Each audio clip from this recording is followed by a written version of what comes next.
Carl Sagan could not have predicted 2021, but he did see it coming.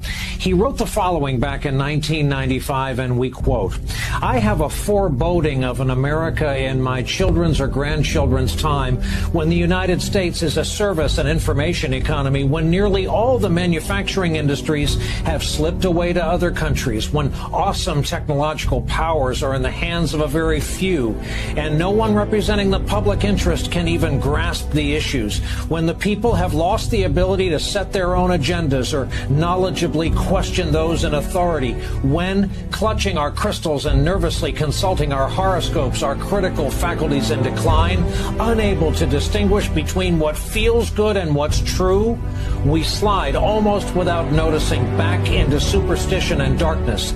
The dumbing down of America is most evident in the slow decay of substantive content in the enormously influential media, the 30-second sound bites now down to 10 seconds or less, lowest common denominator programming, credulous presentations on pseudoscience and superstition, but especially a kind of celebration of ignorance." Roll that around for a while. Those were among his final published words. He died 10 months later. Here we are 25 years later, realizing just what he was trying to tell us back then. Ashton Forbes, you know, that super jacked guy.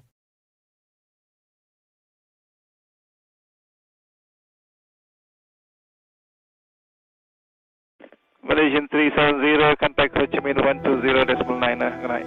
Good night, Malaysian 370. Breaking news tonight, a Malaysia Airlines flight with 239 people on board, including 4 Americans, has gone missing. Even as these grainy satellite images released today by the Chinese government. Again, the Malaysia flight too was one shot at China saying knock it off. Why shoot it down though if it's not hostile? Our technologies permit us to manipulate time and space. Why the Americans would? They leave distance annihilated. This country is very powerful. Far more powerful than people understand. We have weaponry that nobody has any idea what it is, and it is the most powerful weapons in the world. Not even close. I remembered the line from the Hindu scripture, the Bhagavad Gita. Vishnu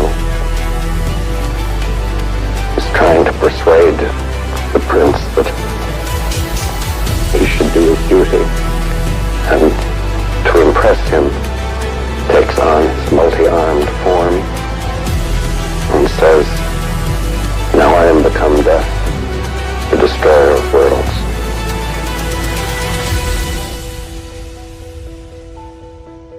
I suppose we all thought that, one way or another.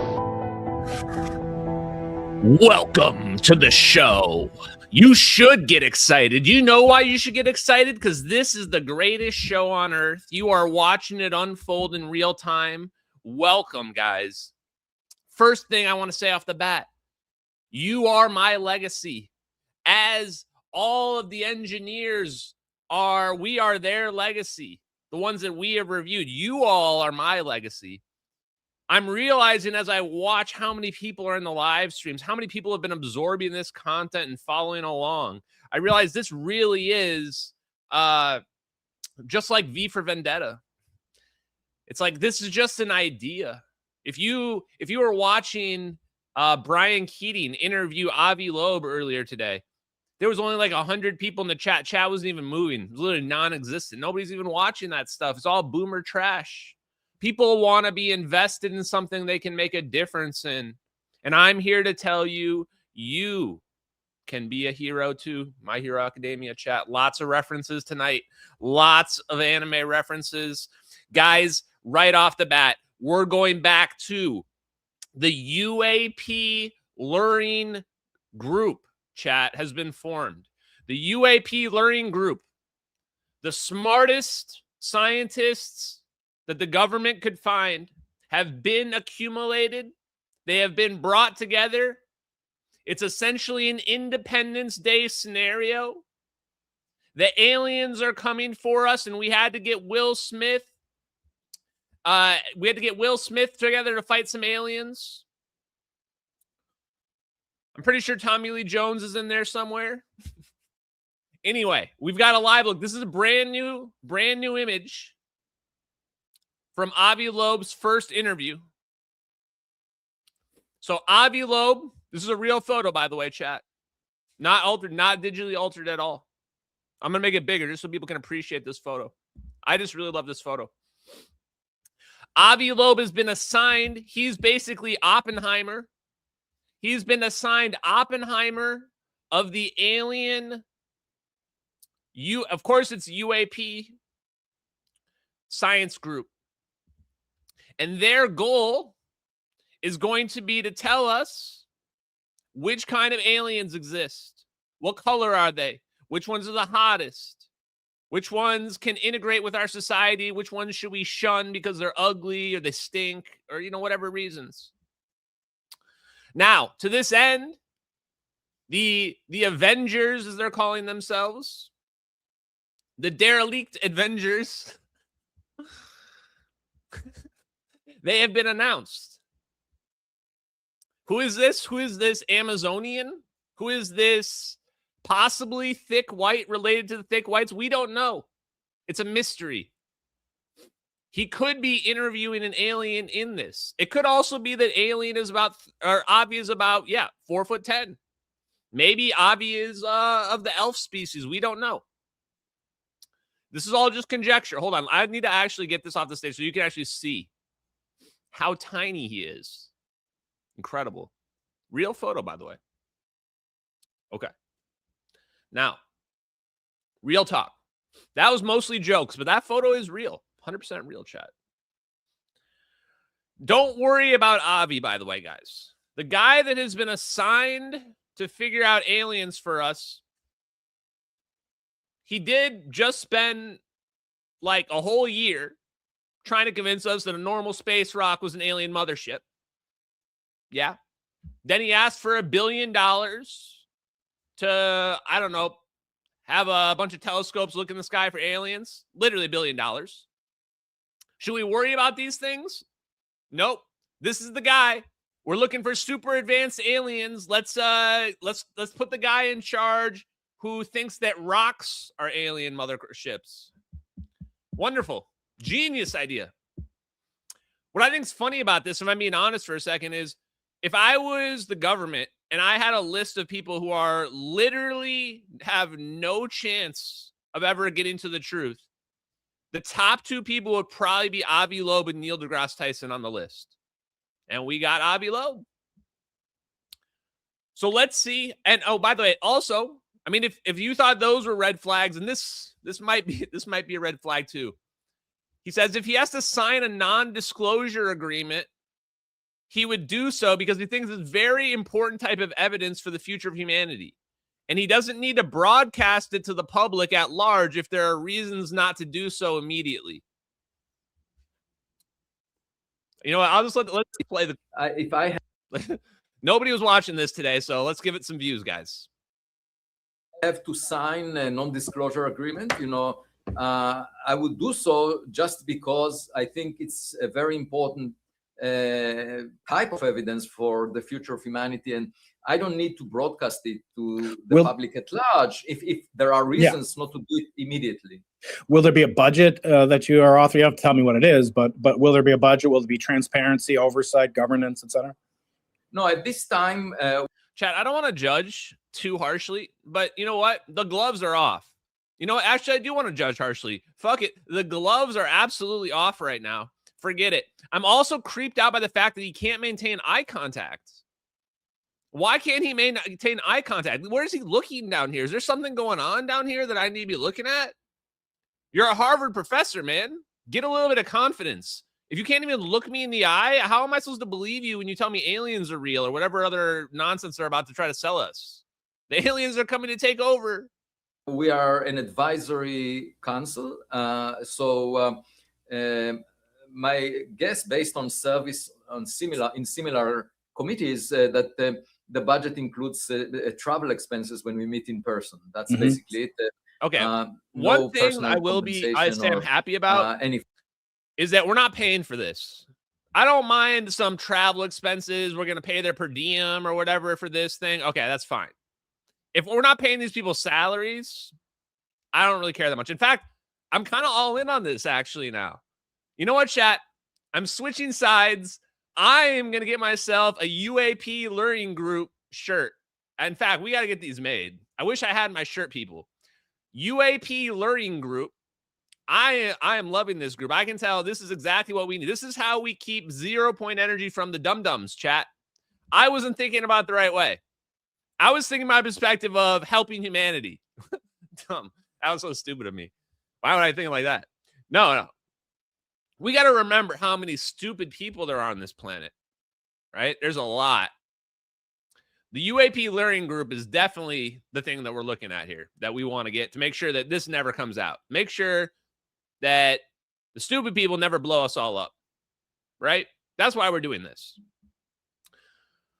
So who's on the group? Let's see. Who are the people that are probably like the least qualified people we could come up with? Oh, look. Let's see what we got here. Okay, I'm only going to say the names I recognize, which is like 3. Also, shout out ZPE Disclosure. Guys, follow my boy ZPE Disclosure. Why are you not following him? Also, follow my other moderators, too. If you don't, there's a reason why they're moderators. Gary Nolan. Okay. I just don't like Gary Nolan. I think he's hyped up more than, and this doesn't have anything to do with my personal or political beliefs against the guy. Nothing against that. I just think this guy's hyped up for no reason whatsoever. He's not a physicist. So I think the reason why he's beloved in the UFO community is because he's a biologist or whatever. He's into biology. So he's into the alien biology, neurobiology, neuropathy. I actually don't remember what his focus is, but you get the point. Tim Gallaudet. Red flag. I think he was Rear Admiral Tim Gallaudet. I have him on record promoting the Newsweek debunk related to MH370. Actually, I wonder if I can pull this up right now on the spot. Maybe this one? Let me see. Disclose the classified information technology-wise that we're learning about UAP. I'm okay with that. We don't want that to go to the American public or our adversaries. But the American public has a right to know the new nature of reality we know, and that the Defense Department and the intelligence community has realized and has evidence of. That's not fair to the American public or the global citizenry at large. So I think this is what has to come out. Let's not disclose the. So hold up. Let's not disclose the classified information technology-wise.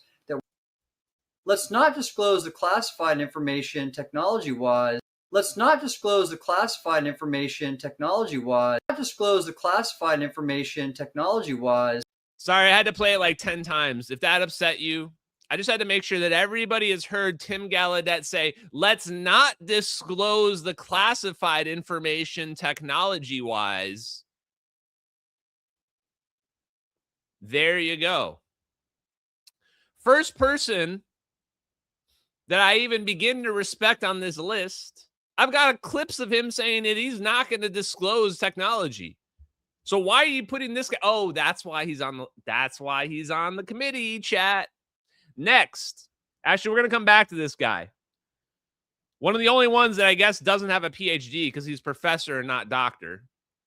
Matthew Sudeikis. I don't know. Switch over to this.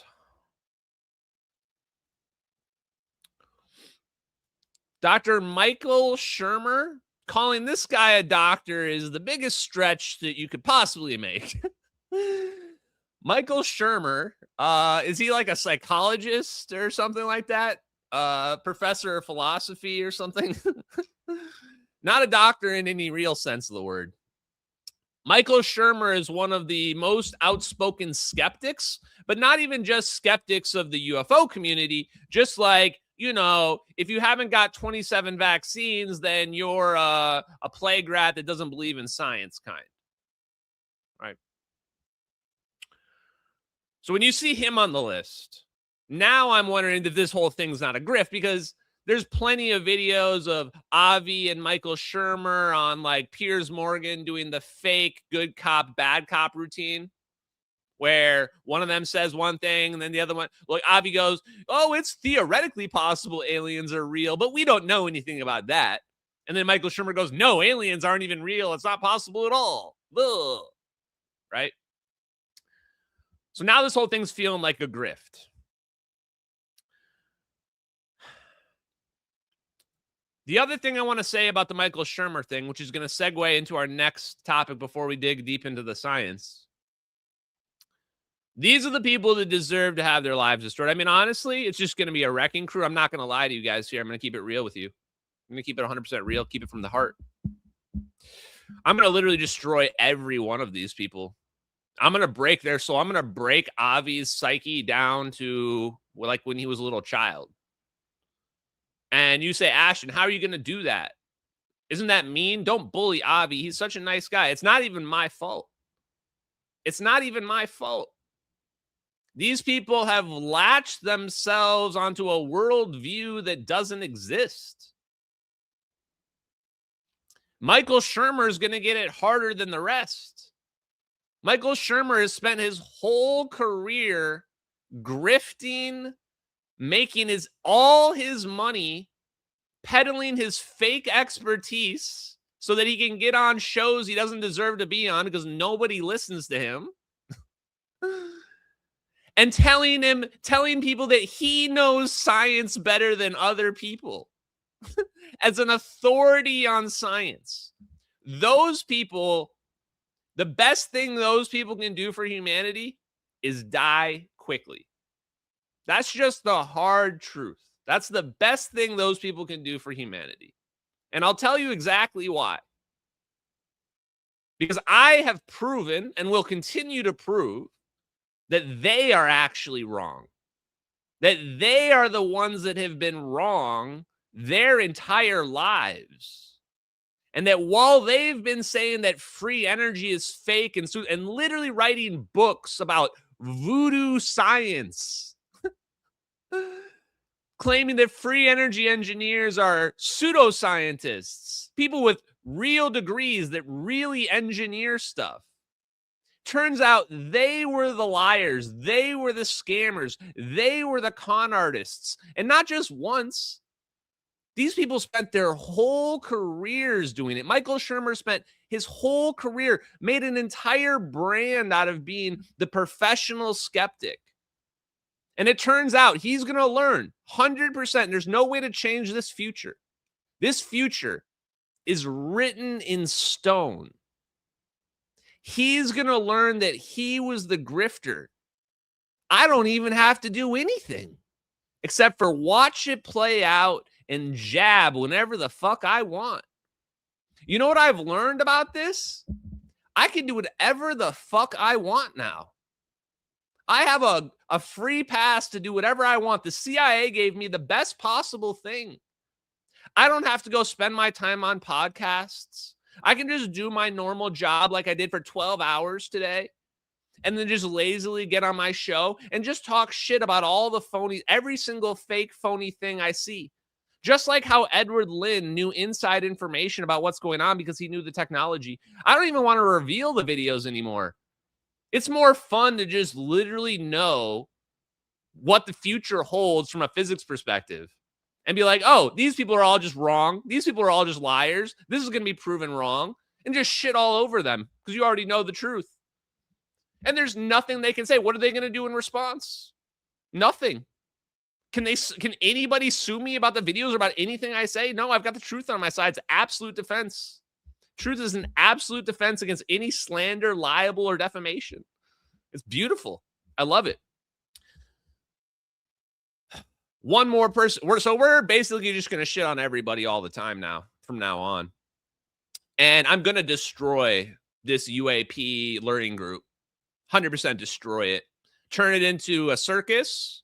Make it into the clown show that it's always been. And ridicule and embarrass everybody who's involved in it. Why? Because I know it's not going to do anything. I know they're not going to reveal anything. I know anything they put out is going to be subpar and garbage. And so I'm just going to get out ahead of it. And you know what? That's what they get. That's what they deserve. So let's destroy another one of them right now. This guy probably doesn't even deserve this, and he's going to get it harder than the rest. The last one on the list, my boy here, Matthew Sadagas. Thank you. Shout out. We got to give some props out here to Joe Murgia. Shout out Joe Murgia. Guy hates my guts. I don't care. The other thing you're going to learn about me, chat, I don't care. I love it even more if you hate me and then I promote you. I love that shit, chat. That's how much I don't give an F. You know what I like about Joe, even though he's got full TDS like many of the rest, is because he saves all these old clips, obscure things that nobody else has. And sure enough, he immediately pulls up, oh, I've got a clip of this guy talking with Eric Davis. Excuse me, what? What did you say you have?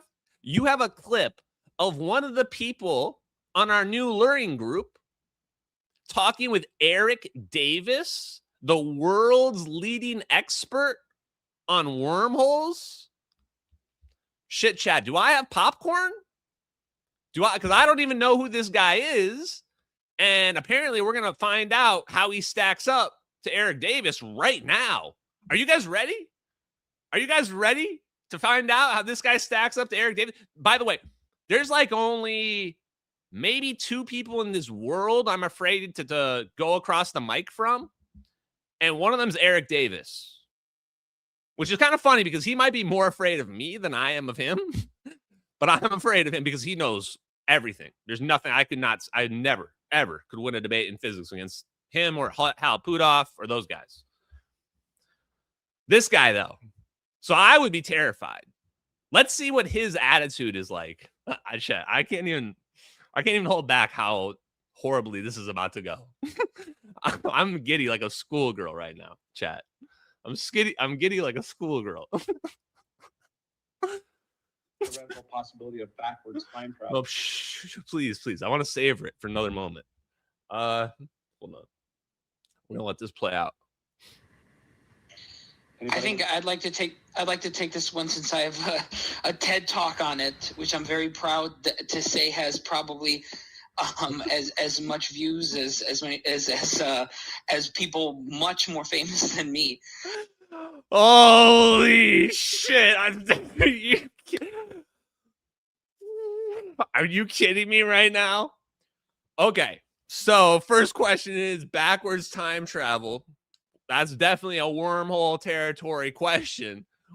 Excuse me, I'd like to take this question because I have a TED talk that I did, and yeah, it's got a lot of views on it. I'm just like, oh my God, you well, this better be good, I guess. Dazzle me about wormholes. Teach me something I never knew about wormholes. I'm really excited to know. Here we go.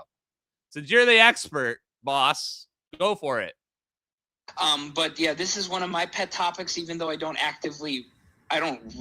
research it. I know. Oh, I do a lot of things. I'm an expert on this on the side. Yeah. Oh yeah. Okay. This is some Redditor type shit right here. Redditor type patient zero type shit right here. People who do like Ronald Mallet, I think from what I've looked into, I know we have Michael Masters here who will disagree. I know he's got his hypothesis that we're dealing with time travelers, but I think that it's very unlikely because we don't know. What we do know is that to time travel to the past would require some form of negative energy or exotic material, the same thing you'd need to hold a wormhole open. The problem is that it's not just that we don't know where to get such material. We don't even know if it exists. Dude. Okay, what are you talking about, man? The question was about backwards time travel. Imagine if I get asked about backwards time travel. I'm like, I don't even know if we can make negative energy. chat. And if you somehow just randomed onto this live stream and you're like, who is this guy ranting? What's he ranting about? Negative energy is not an exotic substance. It's inherently connected to 0-point energy because we live in this ocean of energy, and negative energy is just going down in that ocean. That's how simple it is. But people like this think of it in terms of it's a Harry Potter substance I saw in a Marvel movie one time. And that's insane if you're claiming to be an expert on on wormholes. You're going to be an expert on this, but you don't even understand what negative energy is, can't explain it, and thinks it doesn't even exist? That's what those are the words that just came out of your mouth. Other than tiny fractions of a second as virtual particles, as quantum fluctuations. And so I think... So in fairness, he kind of tried to rescue himself there and go, well, maybe virtual particles might be linked to negative energy, right? Which is exactly what it is. They call 0-point energy virtual particles because they're idiots. They're idiots. Virtual particles are very real. They call things that they don't understand names that are weird because they don't get it, right? Same thing with dark energy, dark matter. These things don't exist. The only thing that exists is a lack of understanding of the universe. That's what exists in their heads. They don't understand that they're missing a big piece of the pie. And this is why it's so off-putting when they try to tell you how much they know about the universe. And they want to try to tell you how it really works. I don't have a problem with somebody if they just don't know and they're just living their life, because we all don't know a lot of stuff in this world. But when people really don't know shit and then they pretend to be experts, or they make bullshit meters and they tell other people their shit's bullshit and they make a whole career of debunking or claiming other people's stuff's bullshit, well, that's when you deserve to have that come back at you. Because the reality is you deserve to be treated how you treat other people. And part of the reason why I treat people like shit is because it's exactly that. You'll notice that when people treat me nicely, I'm always nice to them. Anyway, let's keep going. There are a lot of obstacles, a lot of challenges to overcome in order to make time travel to the past, if that would be a reality. Now, in my opinion, but it's, again, opinion, not fact, just my opinion, far removed from this. I don't work on it myself. In my opinion, I think it would be much easier to envision signaling of the past. A kind of time telephone is a lot more realistic in my... So it's like, hey, there's challenges. Okay, what are they? You just told me you don't know what negative energy is, and then it might not even be real. And now you're like, well, there's a lot of challenges. Okay. Anybody can say this. This isn't any detail whatsoever. This is why I like the real engineers. And this is why the first thing I do is read the papers myself. Otherwise, you just sound like an idiot. You're like, well, in my opinion, it's very difficult and you can't really do it. Whoa, great job, Cletus. Good input. Go sit back in the corner, put the hat on again. Go eat the paste again. My opinion, than a occupant in a machine, like H.G. Wells, I think that's a lot more difficult. It's like, I think you might be able to signaling. Okay, well, signaling is like literally sending information to the past. You're like, oh, I think we can do that. But like scaling it up's like more difficult. Yeah, duh. That's the whole point. We know quantum entanglement exists. That's not the problem. The problem is, how do you control it and how do you scale it up? And do you want to know something fun about that, chat? I'm talking to myself here. Conditioned electromagnetic fields is the answer. What you're looking for there is, how do we manipulate gravity? How do we manipulate gravity? Well, first thing is we have to understand there's an extra dimension. We have to understand that we can interact with those virtual particles. And in some cases, strongly, and in other cases, weakly, which is why we don't see it all the time. And when we understand that, then we can begin to engineer the vacuum, as they say. Anyway, let's keep going here. I do think we need to keep an open mind, because scientists and engineers used to think air travel was a joke, that space travel was impossible, right? Kevin, who's right here, often quotes the famous astronomers 2 weeks before Sputnik saying that space travel is impossible. So I want to be cautiously optimistic, but with our current understanding of physics, it looks like it would be extremely, extremely difficult. I do want to be optimistic, because I would want nothing more than for time travel to. What is? Okay, next. Don't worry, it's going to get even better here. Now, before I go to the next part, a reality. It's he also does the meme of I would love for it to be real. It's too bad it isn't. I would just love it though. That's my favorite meme to play, chat on people. That's my new one when I'm trolling people, because when you are a total fraud, first thing you do is you go, well, this is just my opinion, but it would be difficult. And you don't ever explain anything about how any of it works. And then at the end, though, you go, and I'm not against it, though. I would love for it to be real, though. You know, it's like, well, you didn't really provide anything other than just like the rest of us. You wish it to be real. And now we're not any closer to understanding how it could be real. Right? So you're a professor. I mean, you need to work on your teaching skills. Is that how you teach your kids? Then they're just basically, you're just teaching them your opinions. You're not teaching them how anything works. Here's the follow-up. Nothing more than for time travel to be a reality. It's one of the crazy ideas that got me interested in becoming a physicist.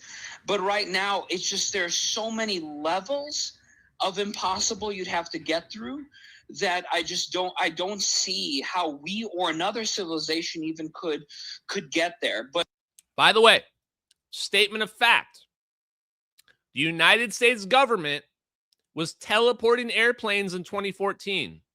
This was recorded, I don't know, at most probably 6 or 7 years ago. At the time this guy recorded this statement saying there are multiple things that make it literally impossible, the government had already been doing it.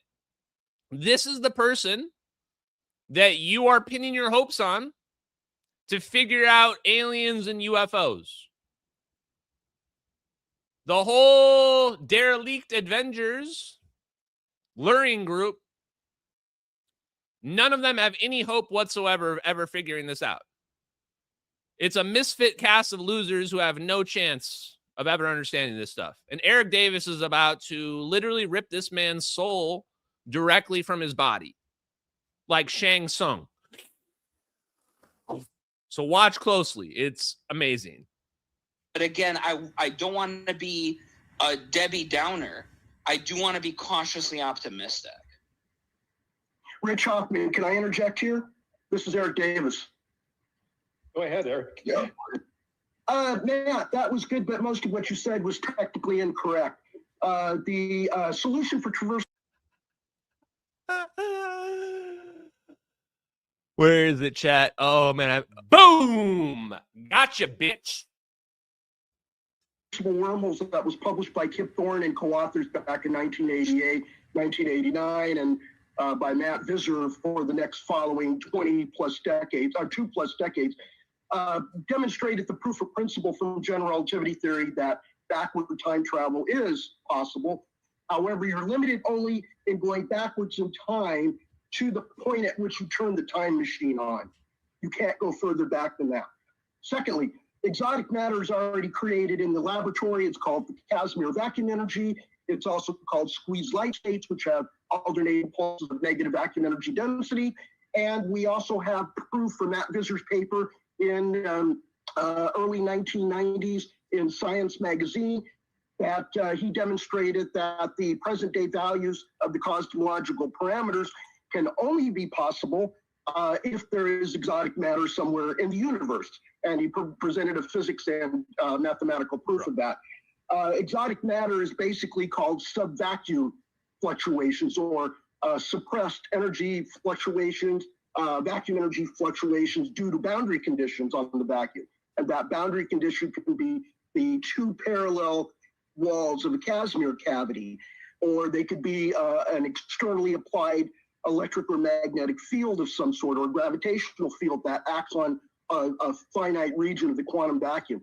And what that does is that external boundary condition can reshape the vacuum fluctuation so that they polarize.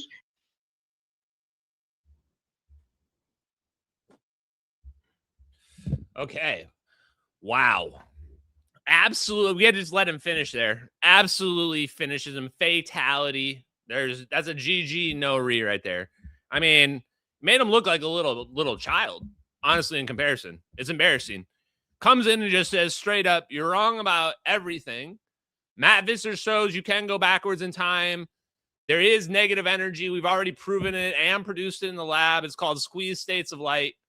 You can produce this negative energy. We can go possibly back in time. We can produce a traversable wormhole. It's like, wow, dude. Wow.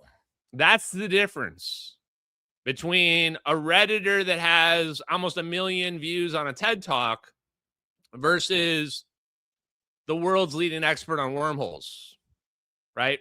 It's no contest. And now do you wonder, like, do you want to know? Well, I'll just say it. That's the reason why nobody will debate me. That right there, what you just heard, is the reason why nobody will debate me. Nobody wants to get soundbited like that because that's a career ender right there. That right there is a career ender. It's hard to go around and say you're an expert at wormholes when you just got bodied in a clip harder than I've ever heard anybody get bodied in my whole life. I mean, it just goes to show you're just not read up. You're not well researched, and you're just pretending, right? Because why can't you know about Matt Visser's work? Why can't you know about squeeze states of light? Why can't you know about any of these things? And this is why it's so easy to expose these people. If you were to boil it down to one thing, they don't read. They just pretend. They don't read. They don't read any of these papers. They're not trying to figure out how this all works. For them, it's just like, you know, something they maybe do one Saturday. He read a paper once, and now he's an expert. Crazy, man. Now, this also goes to the next topic. So if you're open for disclosure from the UAP Learning Group, I mean, that's the reason why Eric Davis is the whistleblower and why Avi Loeb is trying to shut him down in the middle of the hearings when he's talking about negative energy. Avi Loeb shut him down in the middle of that. Last spring, I think it was in May, Eric Davis explains squeeze states of light and how to produce negative energy. Avi Loeb comes on the mic and goes, yeah, but we don't know how any of this works, how to make this. Like, what are you doing, dude? Gatekeeper powers times 1,000. Now, the reason why these people are so afraid, and they should be afraid, they should be terrified of disclosure. Anybody that has spent a career or made money trying to tear other people down, that includes people that have made videos trying to claim that people are scammers. This includes people that have been testifying for the government against people that made over Unity devices, free energy devices. Those people should be terrified of disclosure. They should be terrified of me. One of those guys' names is Dave Jones, for example. This is a guy, I gave a bunch of people opportunities to test an over Unity device, magnetic motor device. And because I stepped into the NDA trap once upon a time, I can't talk about it much more than that. But what I can say is it's real. It always was real. None of them wanted to look at it or test it. And what I find out about these guys is they have careers debunking these types of concepts. And now that I'm a person that watched a plane get teleported out of the sky and realized from this that free energy has to be real, not maybe is real. This video means free energy must be real. That's what this video means. From realizing that, I realized, oh, wow, a lot of these people out here are straight up scammers and grifters themselves. No question, no doubt. One of the early ones I found from just looking at random over Unity and free energy concepts was a guy named Robert Park out of University of Maryland. I'm going to actually pull his photo up. He deserves to have his photo be known to people in the world. And the reason why I found him is that he would literally go on the record in court cases and testify for the government against anybody that was trying to sell an over Unity device and claim that they're a scammer. If you can't believe that, sorry, that's how the world works. So if I'm going to state this 100% factually as I understand it. Here's his picture, by the way. He looks exactly as you imagine. Why can't I make this bigger? Whatever.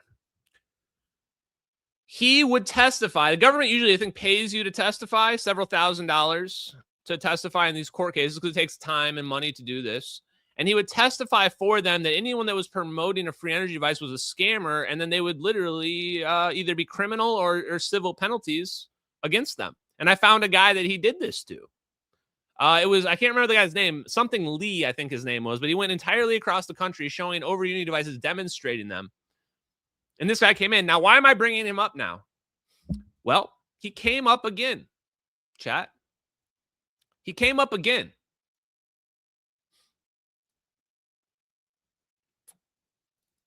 In 1999, you tried to have a free energy conference. What happened? Oh, my goodness. Well, it turns out I was at the patent office. I was an employee as a patent examiner, and I essentially was invited by a friend of mine at the State Department, U.S. State Department Open Forum. Right. And it was great because I actually titled it Conference on Free Energy and thought, oh, this is a great chance to finally bring it out. It's been, a decade, actually 2 decades since I pursued free energy. I thought the time was right. Turns out it was totally wrong. Well, you were right about the timing. They thought you were wrong, right? Exactly. What did they do? Oh, my goodness. Well, first of all, the American Physical Society pounced on me every week by calling it a cold fusion conference. I only had one cold fusion speaker out of... Now, this is crazy. This is Tom Vallone, chat.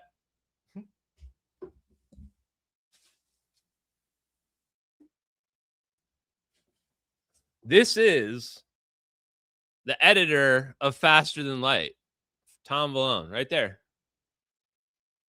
And he's telling the story of what happened at the patent office.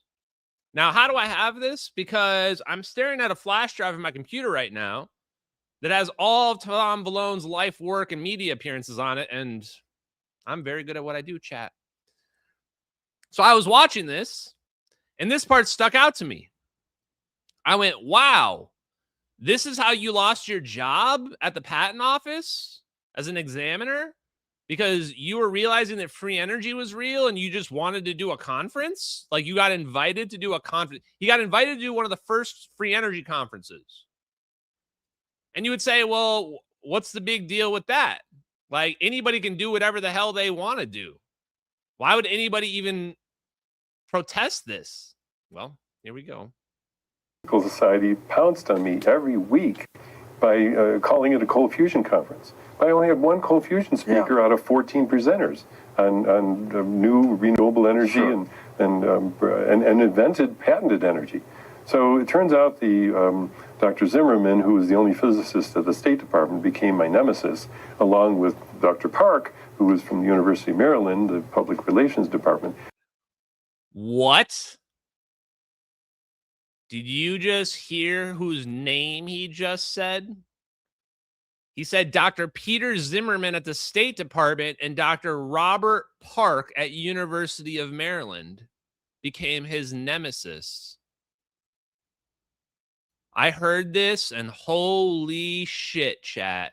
Kill Bill was ready to go. Oh my God, chat. Chat, I am praying to God that somebody wants to be Robert Park's champion or Peter Zimmerman's champion. Anybody out there. Isn't there any debunker that wants to honor their respected friend and colleague? I'm calling your buddies dog shit. Peter Zimmerman's a piece of dog shit that I wouldn't even, I would avoid stepping on. I would say, honey, get away from it. It stinks like shit and it's useless. Robert Park? He's lower than that. Robert Park's down in hell right now being tortured where he belongs for the rest of eternity for being a useless piece of garbage.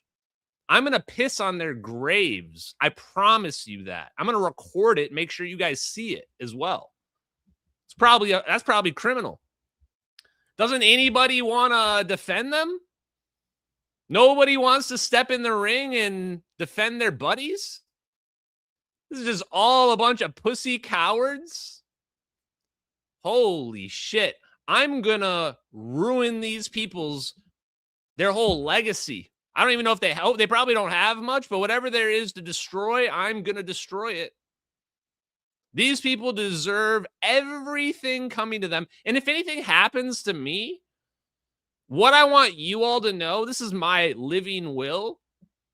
You should bully all of these people until the day they die, harder than I'm bullying them now.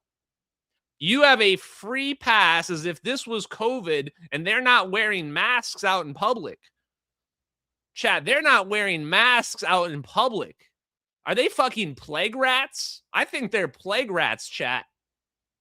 You have a free pass to just ridicule and humiliate these plague rats for the rest of their goddamn lives. Why? Because they did it to other people and they deserve it back to them. That's the reason. And invented patented energy.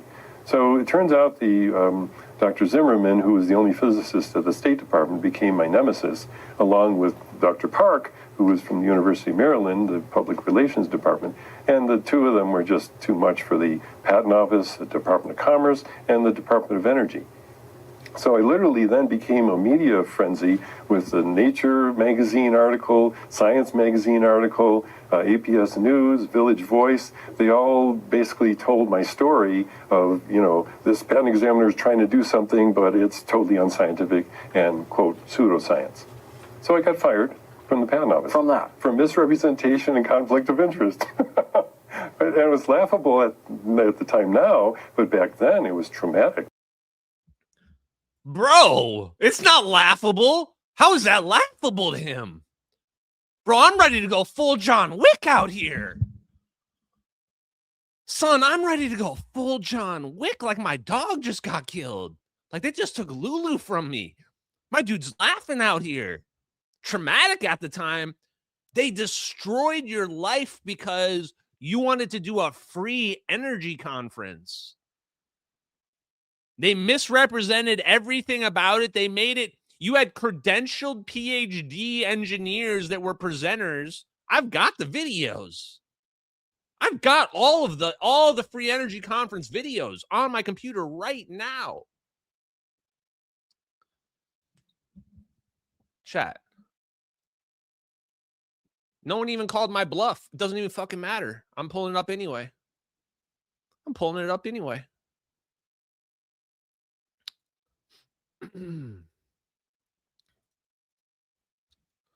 Chat, here you go. Get to see my file structures, chat. Will any other streamers do this, chat? Are any other streamers brave enough? No, because they get caught with sketchy shit. Look at this. COFE1. Boom. Conference on Free Energy Proceedings. Fire from Water trailer. Are you kidding me? Oh, shit. Are you kidding? This is the cover-up of Free Energy? Holy shit. Oh, was it? Wait. That's, what's his face? The Free Energy dude. They got killed. I'm struggling with the names. Okay, so we're not going to go over this right now, but you get the point. So, Tom Vallone, one more thing I want to go over on this. I asked him a message, or I sent him an email and asked about this because I wanted to make sure that I was understanding the context of this. I can't understand how he could have been so chill about this. And I'm like, so, what's the deal here? Who do you, and I didn't even ask that much. He's happy to talk about this. It seems like he was famous over this from like 20 years ago. And he sends me back a link. Where is it? Here it is. Right here. I'll post a link in the chat right now for you guys so you know. You can check it out yourself. In fact, it's so long, I didn't have time, guys. I don't have time for everything in this world. I wish I did. Here it is. There's the link. Pretty easy link. He sends me a link to this, and he says somebody dug deep through the arbiter's ruling on this. And if you read through the ruling, it's even more suspicious, in my opinion, than it was first made out to be, and even more personal. So now that I look at this, I'm just going to go to the short parts here. Oh, is that it? Oh, here it is. I think this is it. I'm just going to read this here. It says, it's as simple as that. The federal government's budget pie for research and development in areas of theoretical physics and chemistry is limited, and by and large, only traditional physicists represented by organizations like APS and its counterparts for conventional chemists have been invited to set up on that pie. The last thing they want is any new guest invited to the table. Oh, wait, sorry. No, I'm reading the wrong part. This is why I took screenshots. One sec, guys. My bad. Here we go. Okay, I'm just going to pull up these screenshots I took. But basically, he just wanted to set this up. They ruined his life, and it was really minor. Like, there's no reason for them to even go after him. Oh, here's the notes. I had it ready to go.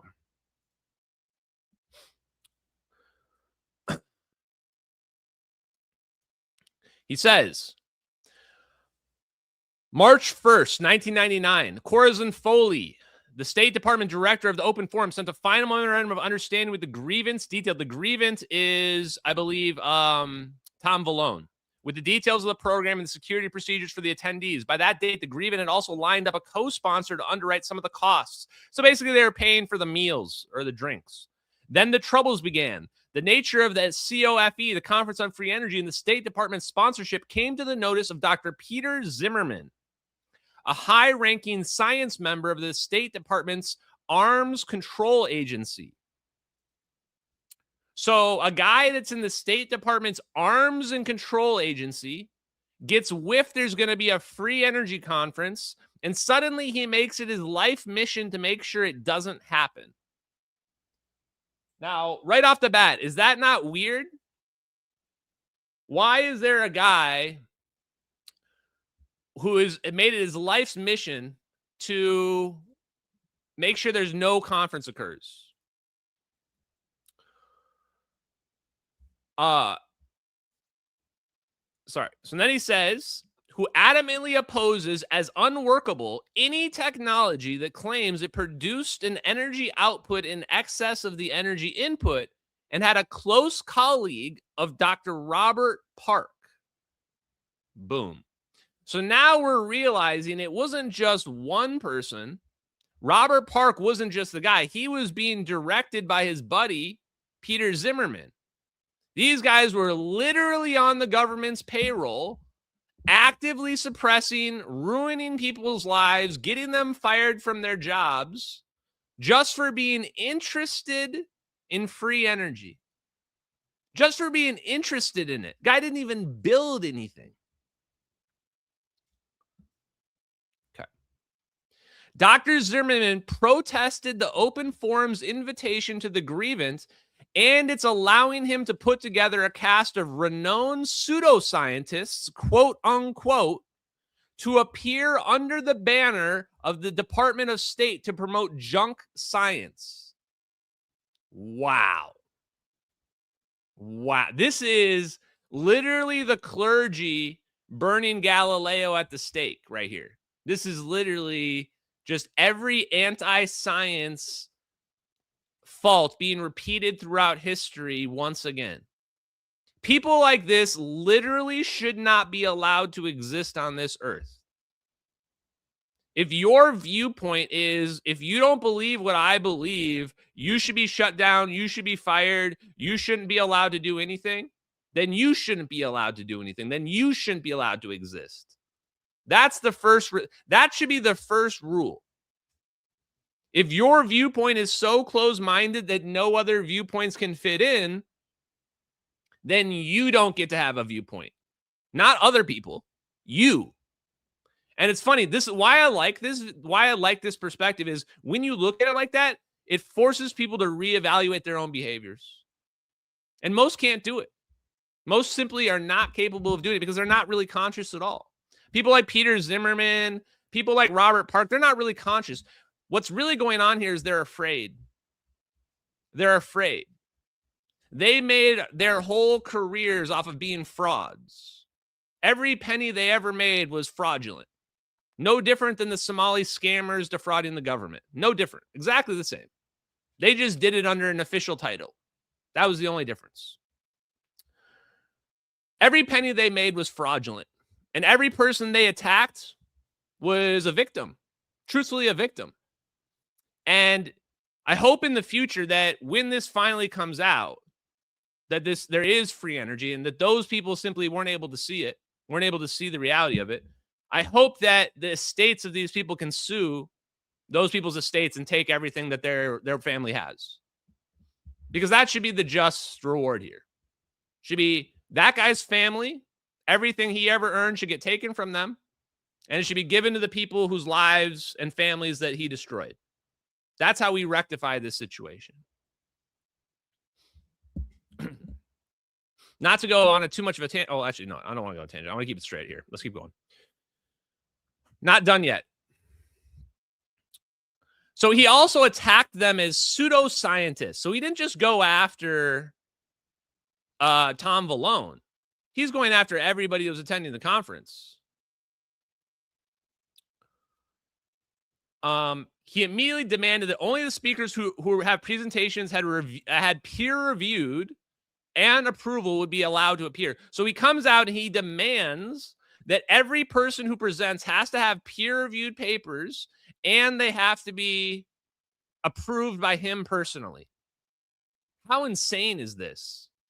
How mentally ill do you have to be to think that you have that much control over other people and how they think? That's literally mental illness. Like, that is woke mental illness. That's no different than demanding people call you like different pronouns, right? That's the exact same shit. This guy was a transvestite, a transgender or whatever. This guy was a transgender before transgenders exist. He's trans science, basically. He's saying, hey, you have to believe what I believe, otherwise you're not allowed to talk. And we're talking on science and physics here. This isn't even supposed to be political. So he says, you have to do all this. Of course, was to serve to throw a monkey wrench in the whole concept, which was to serve as a forum for non-conventional ideas. The whole point was that people who don't come from a credentialed academic background should be allowed to speak because we're looking for new ideas. But whatever, right? Nevertheless, the grievance spent the next week attempting to satisfy Zimmerman's demands by providing the published works and other writings of the speakers. What? Dude, Tom Valone is way too nice, dude.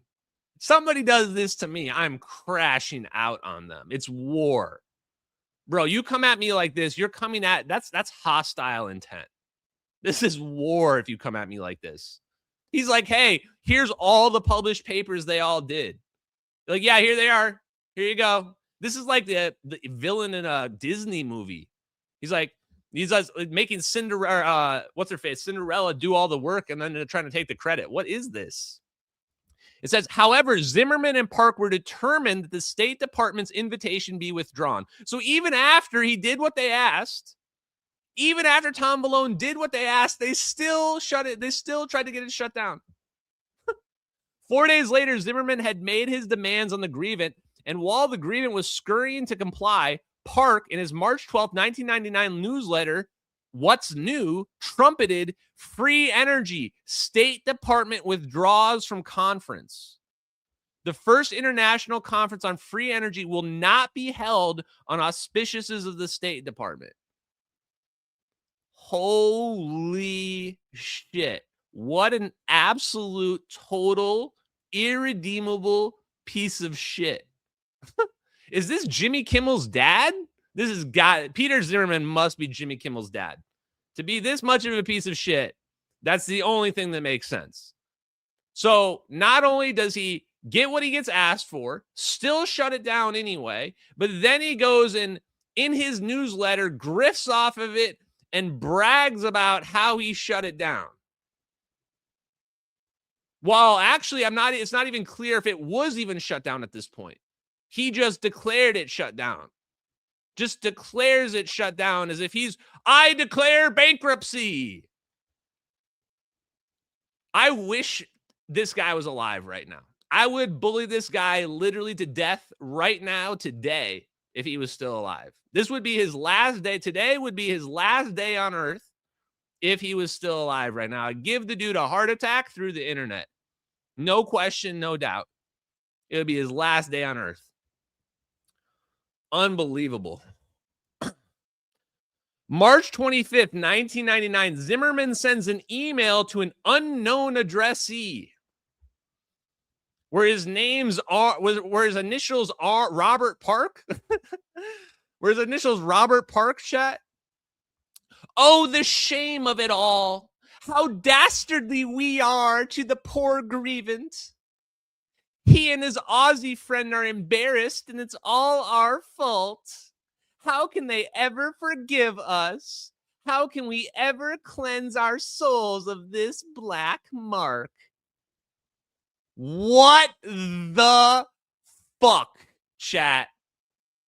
Please, God in heaven, let there be someone that wants to defend either of these guys. Can you imagine me in a debate doing the voice I just did of that real email? That's a real email between Peter Zimmerman and presumably his gay lover, Robert Park. That's absolute proof he was a homosexual. I don't mean this in a derogatory way, but no man has ever spoken to another man like that and not been homosexual before. It's just a statement of fact. Holy crap. Have you guys, tell me if I'm wrong. Have you ever sent an email like that to another man before and been straight? No, of course not. Nobody sends an email like that. That's some psychopathic shit right there. That's actually psychopathic. And you want to know the crazy part? His Aussie friend, I don't know this, but I guess we're going to find out. I think David Froning is from Australia. If that's David Froning, there's going to be a full crash out stream in the future. If they're referring to David Froning, then chat, strap me up, chat, because we're going to war.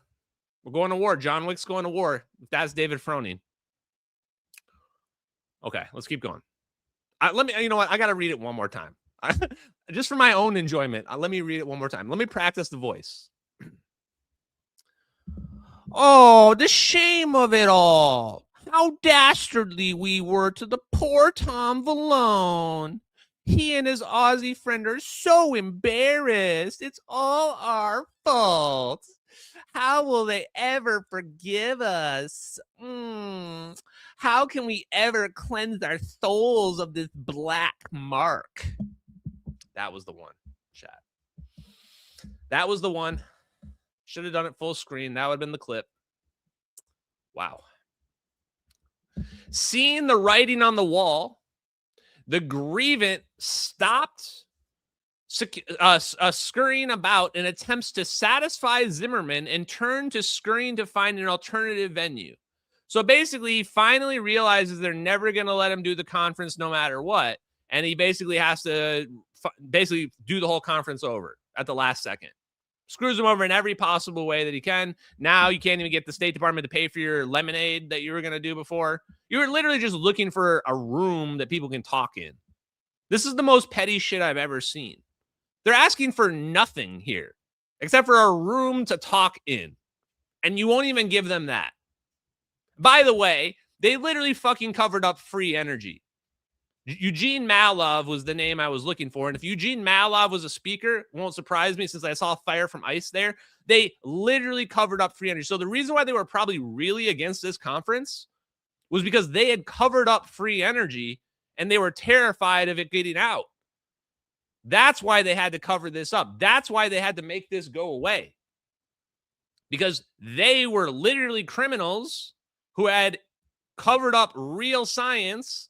And now people are starting to figure it out. People are starting to talk about it. And if people start to talk about it, it's game over for you. And now notice these guys are dead today. They're both dead today. And that's what these people are all doing. That's the same thing that's going on in the UFO community. They are waiting out the clock. They know they've been lying, and they've been lying for a long ass time, and they have no intention of telling the truth ever as long as they live. Hal Puthoff admitted it. Hal Puthoff said he is taking his secrets to the soul. He is never telling you guys the truth about what he did. So get it out of your head that he's going to do that. It's not going to happen.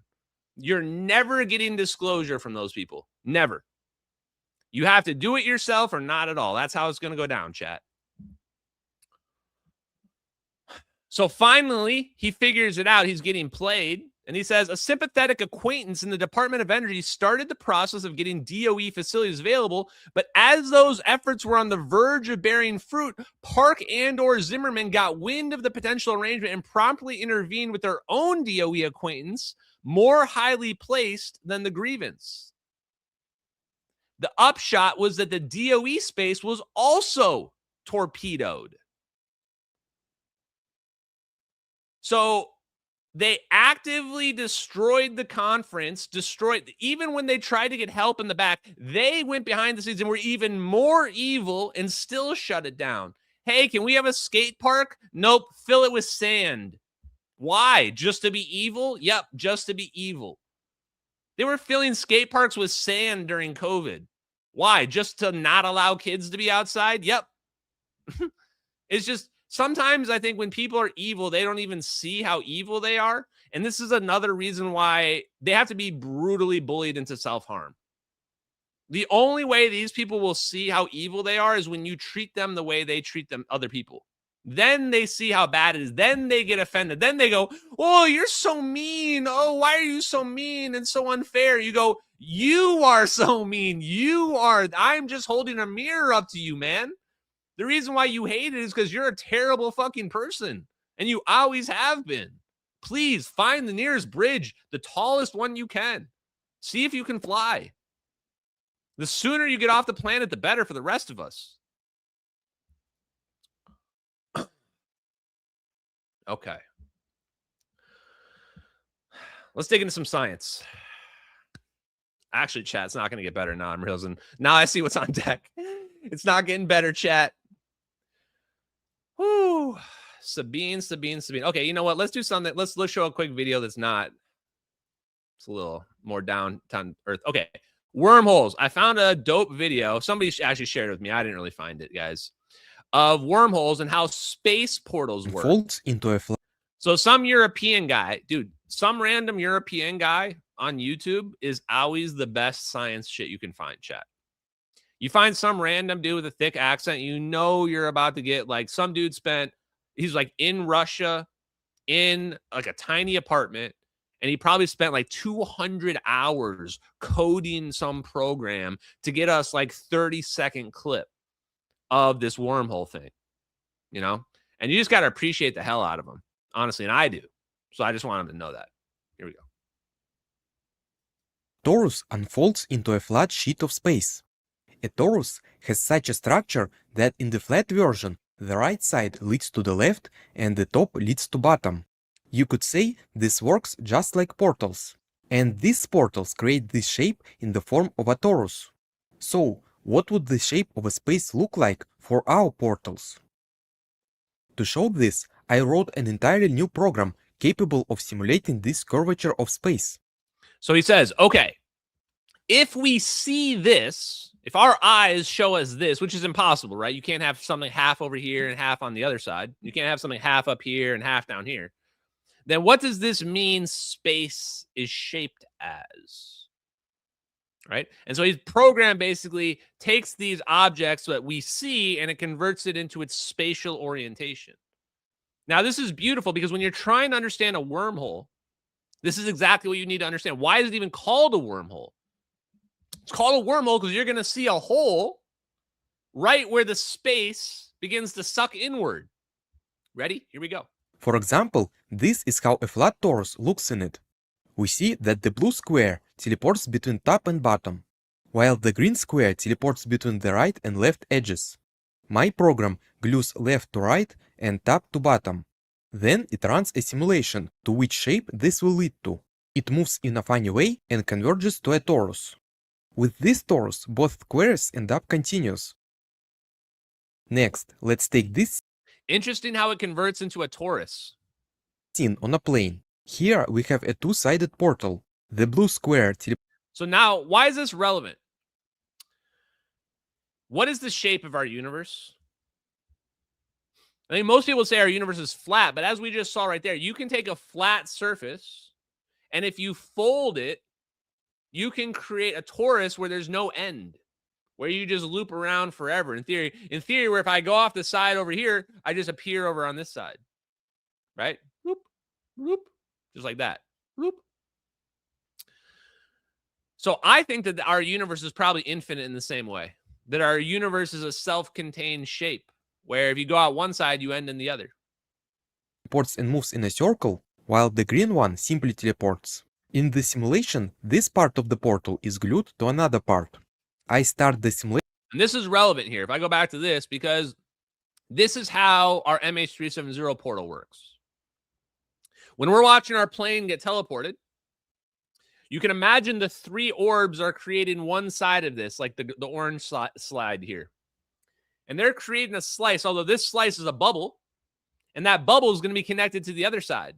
Now, the difference here, the key difference, and there's probably a name for this kind of wormhole. I just call it one way. This is a one-way travel. That portal is not staying open. That portal is opening and closing, and that plane comes out the other side when it opens up on the other side, like instantaneously from the perspective of the plane. So you're not going back in the other way. Now, I don't know what that means and the implications of all the wormhole possibilities, but I just heard Eric Davis say you can go back in time in a wormhole, so I'm pretty much leaving all the options open on the table. Simulation, this part of the portal is glued to another part. I start the simulation and it converges to this shape.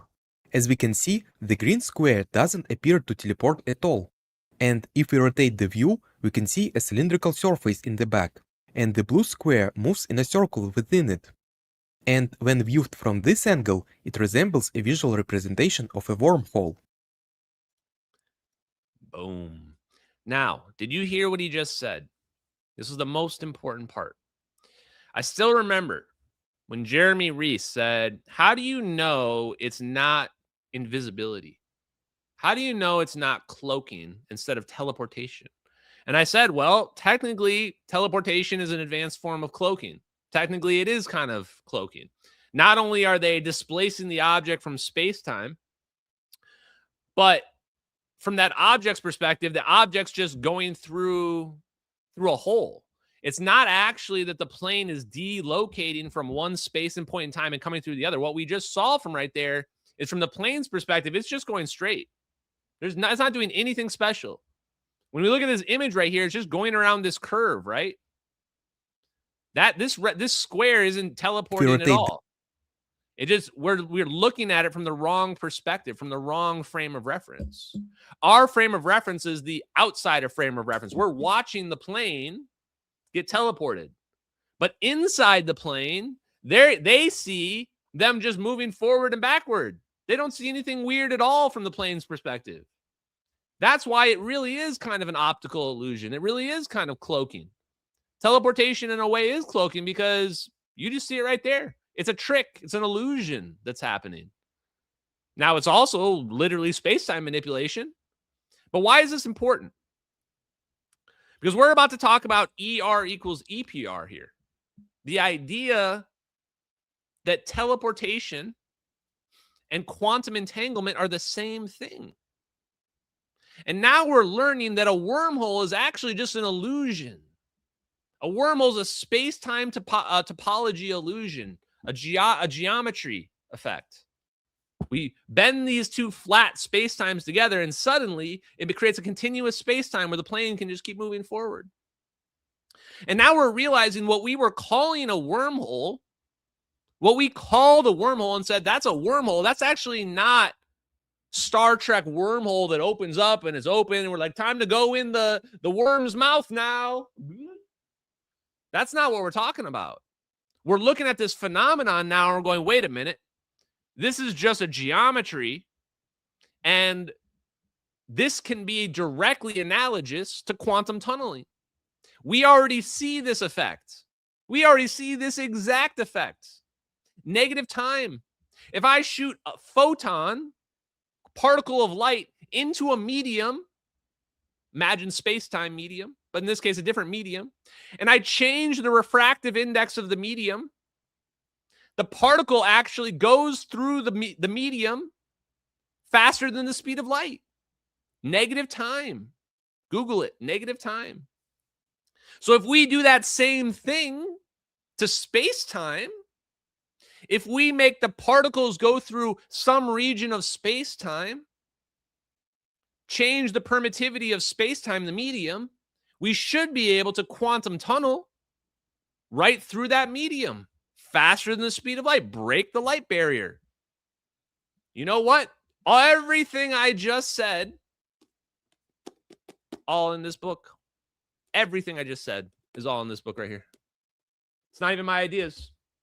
I just stole them from them because that's what I do. Robin Hood out here. Robin Hood of science and physics, chat. I steal from the rich in ideas. I steal from the rich in ideas and I give to the poor noobs, the poor, hopeless noobs that need the ideas and the science to change their world. Now, Sabine Hossenfelder just did a video, and I'm trying to find it here. Okay, that's that one. Switch this off. Sabine, YouTube. I guess I closed it, so I'm going to pull it back up here. Chat, I was excited at first. I thought maybe we had turned her. Thought possibly we had made headway. And then I saw the thumbnail, which said ER equals EPR, and then in giant red letters said ruled out. Chat, I literally just explained to you how quantum tunneling, quantum entanglement is the same effect as a wormhole. And now I got to watch a video where a former academic physicist tells you this is not real at all. Okay, Michael, what was that guy's name? I forgot his name, chat. Sagrigus or whatever. Okay, TED Talk, Quantum Sabine. Go ahead and razzle-dazzle me with why EPR is not real. I'm sure this is going to be chock full of facts. Here we go. Popular, if not the most popular recent ideas on the foundations of physics, was just ruled out. It's the idea that entangled particles are actually physically linked by wormholes known as ER equals EPR.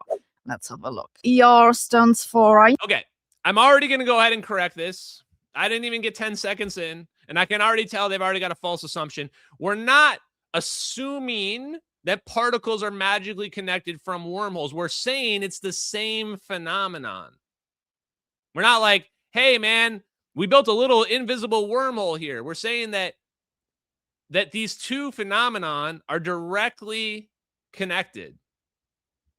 And why this is allowed is we haven't seen any wormholes. It's not like we have a wormhole we can go look at and compare to.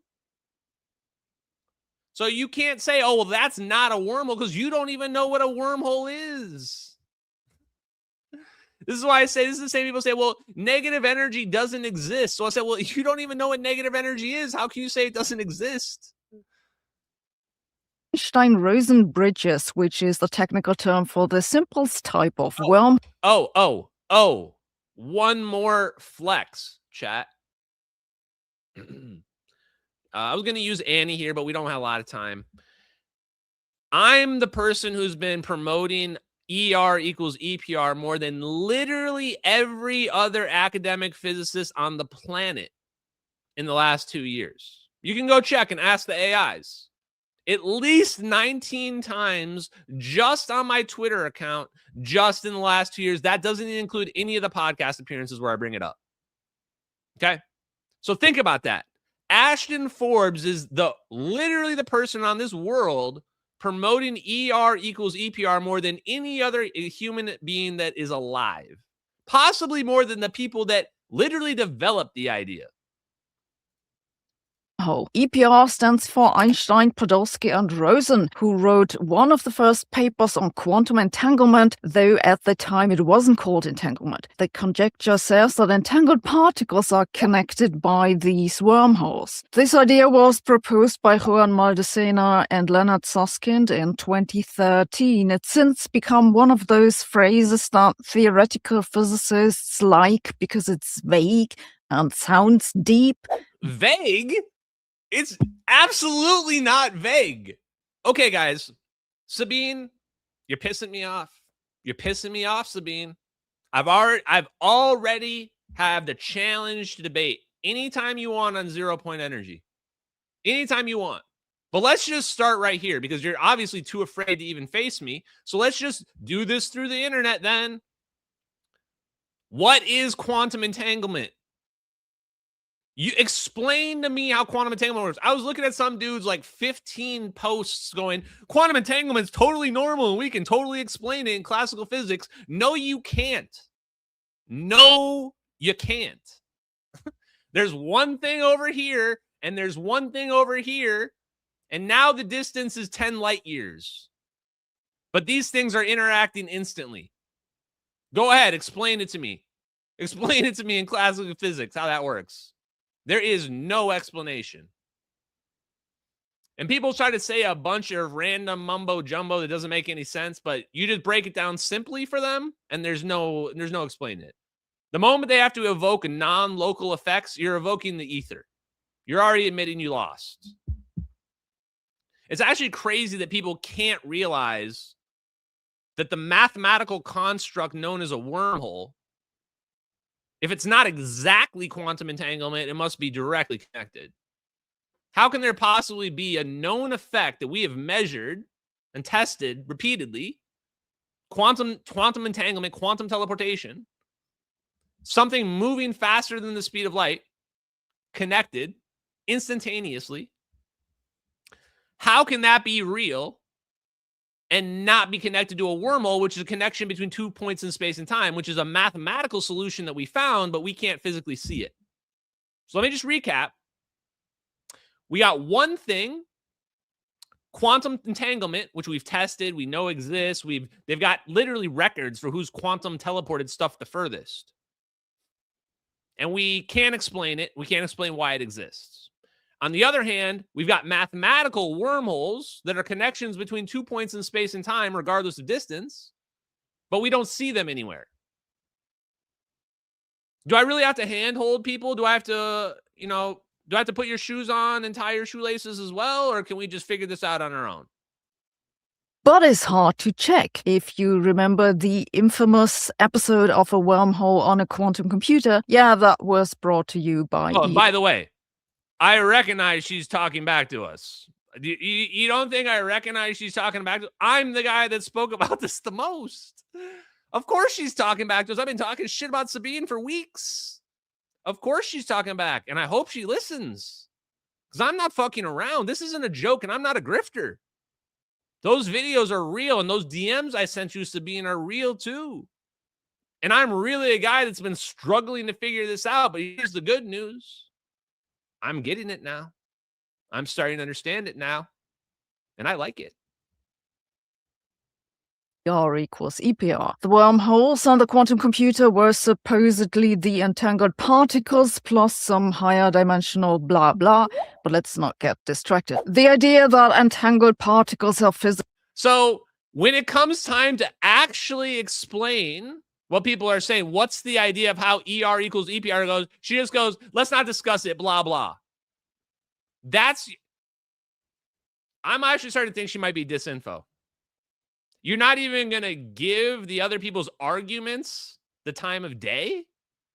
Yeah, there's a higher dimensional, extra dimension, 0-point energy, like all of space-time, and it solves all these problems all at once. Wow. Oh, it's almost too good to be true. Can you believe it? There's an answer to physics that solves all the problems all at once, and it's all out there? Physically linked by wormholes or anything is, of course, nonsense, because entangled particles are not linked. Entanglement is a sort of correlation. Okay, so your argument is it's nonsense. Why? Because obviously it's nonsense. Okay, why is it nonsense? Why? Because particles aren't linked. But that's the whole basis of the argument that we're trying to make. It's not linked, they're just correlated.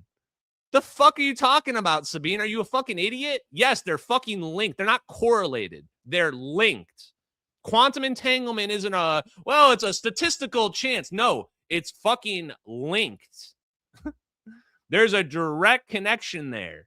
She's trying to go, well, when you look at the pattern, sometimes it's a little bit fuzzy and sometimes the rabbit, it's like, if I take two images, this rabbit right here is a little bit more deformed than this rabbit. There's a little bit of fuzziness around this one. They're both still rabbits. You're seeing an image in both of them. You can't say that's just random. You kidding me?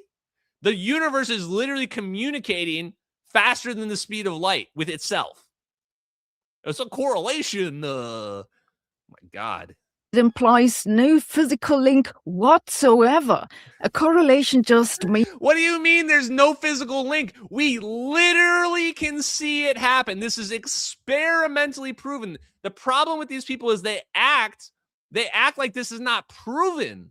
You can't talk like this when we've already experimentally proven these effects. Quantum tunneling isn't a theory. Quantum entanglement isn't a theory. Quantum teleportation isn't a theory. It's engineered and controlled. It's not random chance. It's not a coincidence that this is happening. How retarded are you, Sabine? There's literally 2 points separated by 10 light years, and it's not just a correlation. There is directly, if I touch this one moves in real time instantly. That's not, it's a little bit correlated there. No, that's a direct physical connection in our physical reality. The question is, what is the physical connection? That's the only question. Now, you tell me that it's not a physical connection, then tell me what it is. Tell me exactly what the mechanism is that's having that happen. Explain it. No, she cannot explain this. There's no chance. Means that some observable properties are related. Identical twins, for example, share the same eye color. If you know they're identical twins and you know the eye color of... This is not what's going on in the real world. She's trying to make it out, well, if I know some information over here, I can know some... That's not what quantum entanglement is. Quantum entanglement is if you touch this thing instantly, this thing moves instantly over here, separated by 10 light years. There's no way information can travel that fast. This is not random. She's trying to make it sound like this is a random chance of the universe. Well, if you happen to know this person's eyes are blue, then you know that their twin must also be blue. Dude, their twin's not in a different galaxy. If your twin's in a different galaxy and you know they have a twin in a different galaxy, that would be fucking weird. If I know I have an absolute twin, I'm only me. There's no twin. If a twin shows up from another galaxy, that's proof of entanglement, chat. One of them, you know the eye color of the other. That's what it means for properties to be correlated. Knowing the one will tell you something about the other. It doesn't mean they're physically connected. Correct. And that's why this is not correlation. This is crazy. That's why she just made the argument for why quantum tunneling is not correlation. It's direct causation. That's the difference here. So when she's making an argument for correlation not being causation, she's right. But that's not what we're seeing in quantum tunneling and quantum entanglement, which is why she's wrong. entanglement is like that. You can, of course, say, look, we just take the mathematics for the entanglement and call that a wormhole. Okay, I admit this isn't wrong. It just means... They literally did do that, actually. And right after this clip, I'm literally going to show you where they literally did the thing that Sabine's saying that you can't do. And this is the weirdest part is, how does she not know these papers exist? They did this on Sycamore's quantum computer. There's a huge paper about it in 2022. Huge paper about it. They prove this is actually true, and they can use quantum qubits to simulate real wormholes mathematically.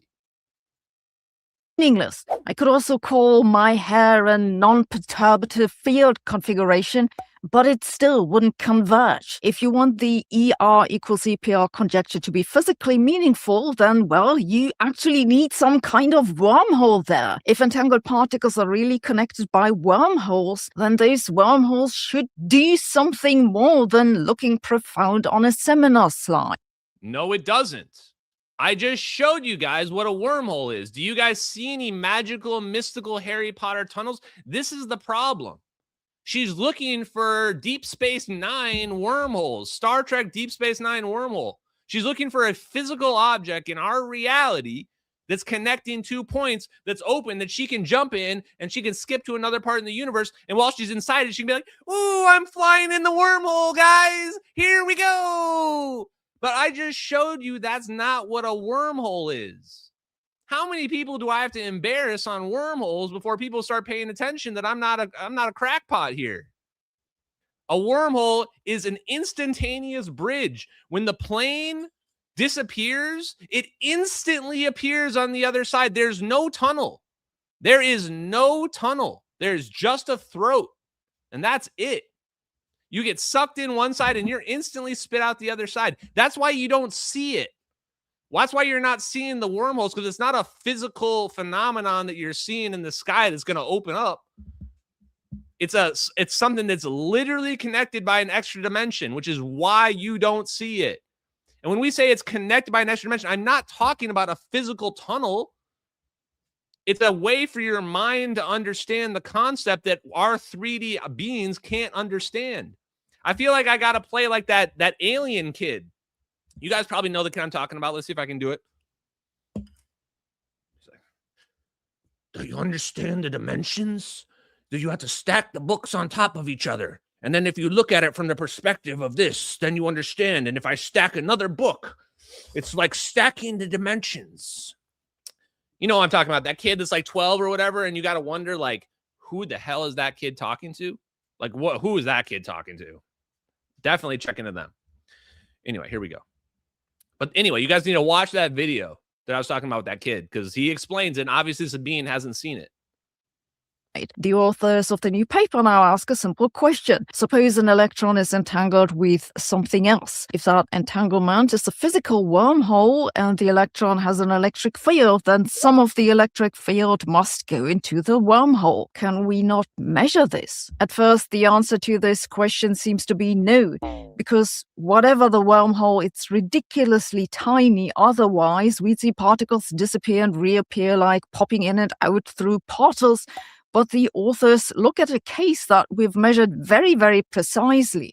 A hydrogen atom. A hydrogen atom consists of just one proton. Oh, she's definitely trolling us now. There's no way. This is no way. So first she says, okay, you have to figure out where does that energy go? And then she says, well, we can come up with an example. How about a hydrogen atom? Like the ground state of a hydrogen atom? Like Hal Puthoff's 1987 scientific paper, Ground State of the Hydrogen Atom, where he literally explains the interchange and exchange of energy between every atom and literally uses the hydrogen atom as the example and says, actually, maybe Sabine can answer this question for us since she's out here doing videos and watching us, apparently. How come the electron, which in your model of classical physics is constantly moving around the atom, maybe a cloud of gas or whatever you want to think of it, where does the energy come from to sustain that electron? I mean, you don't believe in perpetual motion, right? Perpetual motion can't be real, right? So if perpetual motion is not real, then the electron should crash into the nucleus of the atom. It should run out of energy. But that never happens, not on any atom ever on Earth for as long as time has existed. Why doesn't that happen? Well, Hal Puthoff tells us that that's because every atom is actually sitting in this bath of invisible energy on this extra dimension. And it's absorbing energy and giving a little bit of back all the time, keeping in equilibrium. Sort of like if you are a buoy on top of the ocean and you're just sitting there just chilling, half above the water, half below the water, you'd barely even notice. You would think the water's not even there.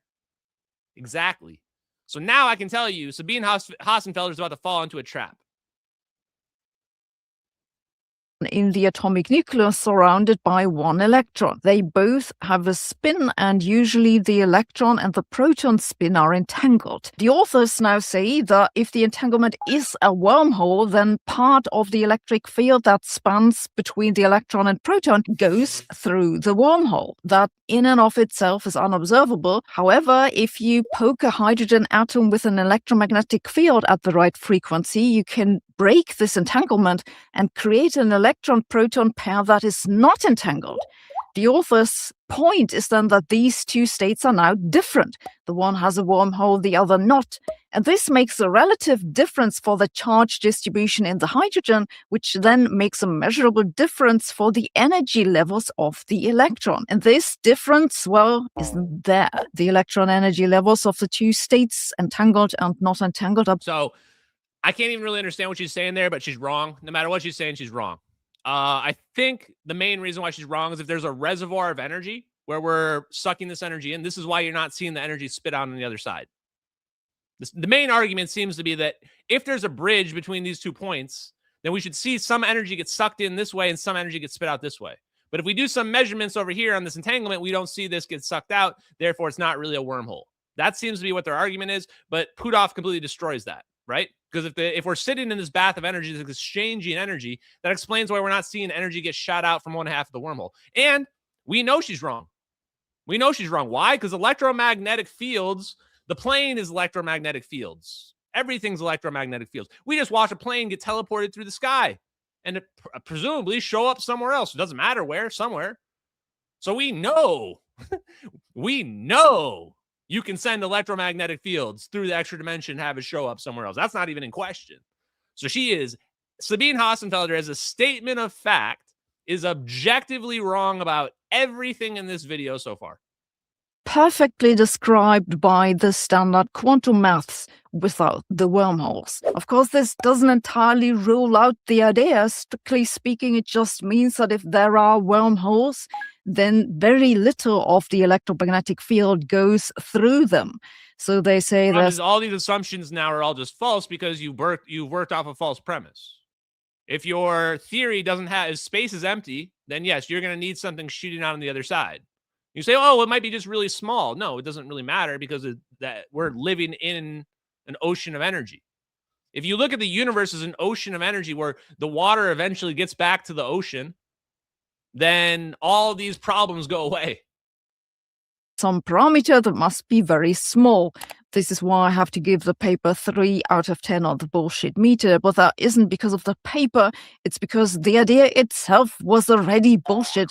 So, of course, you can't rule it out. Now, look, the people who work on this will say, but this is not what we mean by ER equals EPR. It's not a real wormhole. It just... I like how she says, too, she already interjects that she already came in with her mind made up that it was all bullshit.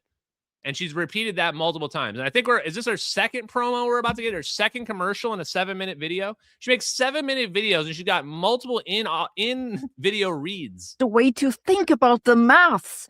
In which case, maybe you should stop calling it wormholes. It's quite easy to predict that this paper will not make a difference, and physicists will happily continue publishing about this because it really doesn't matter at this point whether it's got any relation to reality. Still, I wanted to tell you about this paper because it's good to see that at least some people still treat the foundations of physics as the science it once was. In summary, ER equals EPR may be useful as mathematics, metaphor, or grant writing vocabulary, but as a physical wormhole, it appears to have the experimental visibility of my patience.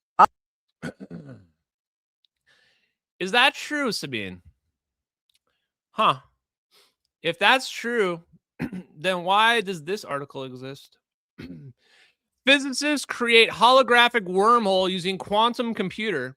The unprecedented experiment explores the possibility that space-time somehow emerges from quantum information. They've created the first ever wormhole, a kind of theorized 1935 Nathan Rosen. The wormhole emerged like a hologram out of quantum bits of information stored in tiny superconducting circuits. By manipulating the qubits, physicists sent information through the wormhole. The team, led by Maria Sipoulou, and you guys should check her stuff out. I think she's the one where I read more. This goes way deeper too. Like, they've already literally proven ER equals EPR is true. These people have already proven it's true experimentally. Sabine Hossenfelder is not read up on this at all, I guarantee you. Implemented the novel wormhole teleportation protocol. They literally built a protocol and sent information in a complex system, not just one bit of information, a complex system of information through an analog wormhole in a quantum computer, and it showed up on the other side. Get fucked, Sabine Hossenfelder. And just to add insult to injury, Ashton Forbes is a better physicist than you. Here you go. I already predicted the Nobel Prize last year before it even came out. Boom. This is how it works. You don't want to call it wormhole? That's fine. We don't have to call it a wormhole. Call it macroscopic quantum tunneling. Dimension. So if we were to see that extra dimension, we would see the ripple in that extra dimension. And this is how quantum tunneling works as well. How is the electron getting through? Because there's an extra dimension and you're seeing the ripple. And now from the perspective of quantum mechanics, you would say there's a probability that the electron's on the other side of the wall. And so what is the analogy then if we say ER equals EPR? We say, okay, that's EPR. We just saw the electron teleport through a wall. It shouldn't be able to do physically.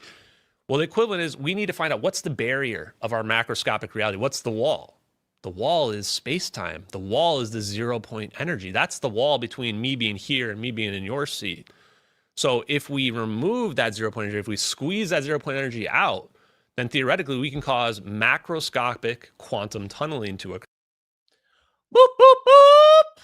Macroscopic quantum tunneling, otherwise known as, you know what? I got a better name for a wormhole too, chat. Let's call it unlabored acceleration. How about unlabored acceleration? The reason why I love it is because what we're doing is we're conditioning the vacuum, conditioning space-time, conditioning it around our object in order to reshape topography of space-time itself, just like in that video we watched. And how are we going to do this? How are we going to interact with space-time? This is the big mystery. What is gravity manipulation? How do we do that? How do we figure that out? Well, for our last thing tonight, I was digging through some of my old links that I have up. And how crazy is this? Let me pull this up. I saw that I had been digging through the old NASA Breakthrough Physics Propulsion Conference proceedings, and I found this massive, massive document. In fact, I was actually looking for the big slide that shows all of the things they worked on. And what I found out was David Froning was like one of the main reasons why this happened. This conference. And I was going through this. There's 416 pages on this. I was randomly sliding through it, and I saw something that stuck out to me earlier today, right before this live stream. and it was this. And I scrolled up to the top of it and I said, experiments to explore space coupling, specially conditioned electromagnetic fields. Chat, this is the felony physics. This is the stuff that gets you put on lists. This is why you guys are here tonight. This is the stuff that you don't get on the Discovery Channel. You're not going to get this on the Corridor Crew or Danny Jones. This is the stuff that you only get right here. I'm here to tell you this. This is the secret that I get you on that gets you further than everybody else. I've already seen what the answer is, and I've been reverse engineering to figure out how they pulled it off, and we're directly over the target. These are the guys that pulled it off. Found them. Found them. So you don't need to go looking around on which papers you need to read. I've already got it laid out for you. These are them. These are the crew. Here we go. Let's do this thing. Although the space-time metric is associated with gravitation and can be distorted somewhat by electromagnetic influences, there's no strong interaction or coupling between ordinary electromagnetic fields and those of gravitation because they are a different essence and form. But if the fields associated with ordinary electromagnetic radiation, think of light, could be endowed with an essence and form similar to that which underlies gravitation, a much stronger coupling or interaction might be accomplished for propulsive use. This paper describes several ways of creating specially conditioned electromagnetic radiation and several ways that the fields associated with such radiation might interact with those associated with gravity or the vacuum's 0 point state. Boom, baby. Why does he say or? Because it's assumed that gravity and 0 point energy are connected. Okay, let's skip ahead a little bit. He basically tells us all about 0 point energy fluctuations. I don't remember if he talks out Hal Puthoff. He says, thus, if everything, and this is what you'll see from some of the people who will try to argue against this, they'll say everything is Lorentz invariant. It means everything's in a calm equilibrium so that you can't have this 0 point energy. You can't have free energy. And he says, thus, the 0 point energy acts uniformly over bodies moving at a constant speed, causing no net force. But the 0 point energy fluctuations are not isotropic and Lorentz invariants in the accelerating reference frames and accelerating bodies. So what's the answer? They're only Lorentz invariant in constant speed. When they're accelerating, all the rules are thrown out. Now you say, Ashton, what about the ion pumpy thing in General McCasland? And I say, that's why they've got their undulator in there. Remember, the clapping effect and the synchronization. If they want to drive something far from equilibrium, imagine you're trying to break your wine glass with your voice. You got to hit that thing with the right pitch. You got to drive it far from equilibrium until it shatters. That's what these guys are trying to do. So you have to, so what we want to do is we want to accelerate our particles. We want to accelerate our particles, get them moving in motion in synchronization, and potentially get them oscillating respective to one another so we can get relativistic effects, accelerating effects. So that's the big difference right there. That's huge. So I'm going to repeat this one more time. The 0 point energy is not isotropic and Lorentz invariant in accelerated frames of accelerated bodies. Heish, Ruda, and Puthoff have proposed that inertia of bodies might be a consequence of 0 point energy. It is. Okay, now we know about that. Let's keep going down here. Where's the part I want to get to? We're going to skip down here, although this is Mark Millis. Mark Millis notes that electromagnetism is a logical choice for creating an accelerating induced force, and that is related to some degree to space-time and gravity, and as technology, we are fairly proficient. Okay, let's keep it on. Here we go. This is the part. Okay. In this respect, the behavior of all matter and radiation can be described in terms of gauge fields, with the sources of such fields being conserved quantities. If the essence of the generated gauge field is different than the essence of its source, the field is abelian. If the essence of the generated field and its source are identical, it's non-abelian. Non-abelian. Non-abelian fields are therefore sometimes viewed as being generated by themselves. Gauge fields that describe ordinary electromagnetic radiation and electrical attraction or repulsion of electrons and protons within atoms and molecules are abelian, while non-abelian fields are associated with processes such as weak and strong fields. Okay, sorry. This is not what I wanted to read.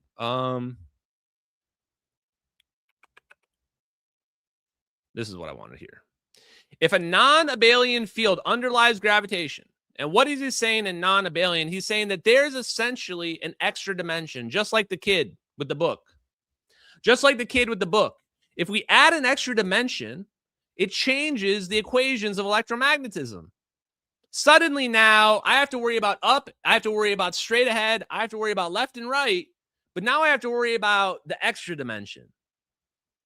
There's an extra degree of freedom.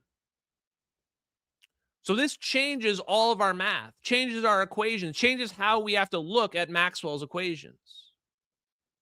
And if you're wondering, is this connected to the scalar potential? Yes, exactly. So if the non-abelian field underlies gravitation, as suggested by Yang, significant interaction between non-abelian gravitational fields and abelian electromagnetic fields is not likely.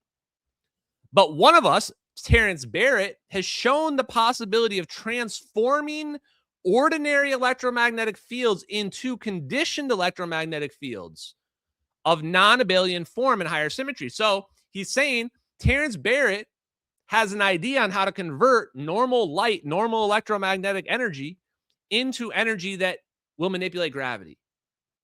That's what they're saying right there. Plain English. You just have to be able to convert a few words. He postulates the possibility of such fields coupling globally with the non-abelian gauge fields that may be associated with space-time gravitation through a quantity that may be commonly known as the A vector potential. Now, this is huge. That right there is the Rosetta Stone. I just gave you the felony physics that certain CIA agents are probably listening to this having a panic attack over. The answer is for the non-abelian field, this creates, what is that extra vector? That extra vector, that extra gauge, it's giving us this connection to this extra dimension. And they're saying, how do we control that? The A vector potential. The vector potential is directly connected to that. Okay, well, now we have that. Can we take it further?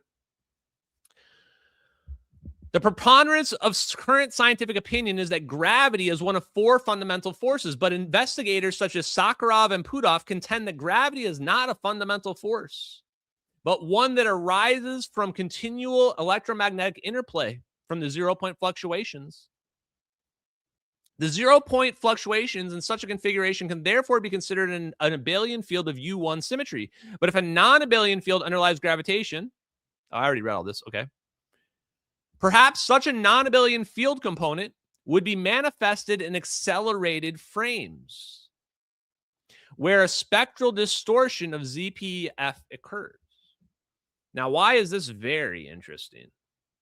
Because I'm starting to figure out what's in the orbs. The ion pumpy thing. General McCaslin might be as important to find as Edward Lynn at this point. I think he was leaking it to us. It's all about accelerated frames. And how do we create our accelerated frames? We create our undulators, and we have them start vibrating like this. And now we're creating accelerated frames because things are coming towards each other, and then they're slowing down, and then they're accelerating again. And if you look at this motion, in theory, if they're correct here, then this motion I'm doing should cause relativistic acceleration frames between them, between these objects that are looking at each other. So if there is the possibility of inertia and accelerated matter being a consequence of both abelian and non-abelian gauge field interactions with these interactions as suggested, then it should be through accelerated matter or distorted zero-point energy. So there's two ways where this should be possible. Number one, we manipulate the zero-point energy. If we pull the zero-point energy away, that should give us what we want. The other way is if we use conditioned electromagnetic fields. This is Salvatore Pais. Now, I haven't checked because A, I don't want to get Salvatore Pais killed.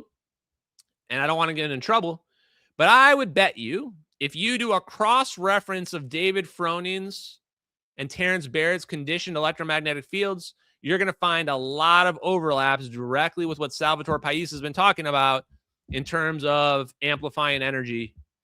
I would take a look at his high energy electromagnetic field generator very closely. And again, I haven't looked yet, so I don't know. Ordinary and specially conditioned EM radiation. Although, and by the way, this paper is 30 years old. This is 30 years old, this paper. Although even the most complex combinations of frequency and amplitude modification do not transform EM fields into non-abelian fields of higher symmetry. This is very important. The reason why we don't see gravity manipulation is because normal electromagnetic waves don't interact. Or you think about it as don't interact strongly with gravity. So that's why you can't just say, oh, electromagnetism and gravity are connected like this. There's a key. We have to figure out the key. Once we figure out the key code, then they do connect. But they don't connect before that. It's like a lock that we have to figure out the answer to. And we're going to figure it out. And he says, even if you do modulation and amplitude changes, you're still not going to get strong coupling. You have to do something very specific if you want to get this coupling effect. I'm going to write something down. Okay. He says, a transformation can be accomplished by modulating the polarization of the electromagnetic energy radiated from antennas or apertures of RF or laser transmitters, or by tuning the frequency of wavelength of EM forms to toroidal geometries that cause the waveforms. Alternating current moves. These two methods increase EM field symmetry from U1 to SU2 and result in non-abelian gauge fields with the ability to couple globally with fields of similar. So he's saying if you can modify, change the polarization, do this modification, you can now suddenly turn a normal electromagnetic field, think of light, into something that straight up manipulates gravity. Now, where's the secret? Where did the physicists miss? What did they miss? They just assumed that it was something straightforward. They were just looking for, hey, here's electromagnetism, here's gravity, now they're connected. But no, there was actually a lock. There was a secret recipe that was needed to unlock them. That's what they missed. And it requires understanding there's an extra dimension or you can't even get there. You can't even figure it out. And how did these people figure it out? Because they looked at experiments like quantum tunneling, quantum entanglement, and they realized, oh, this is what nature's doing. Maybe this is what's really going on.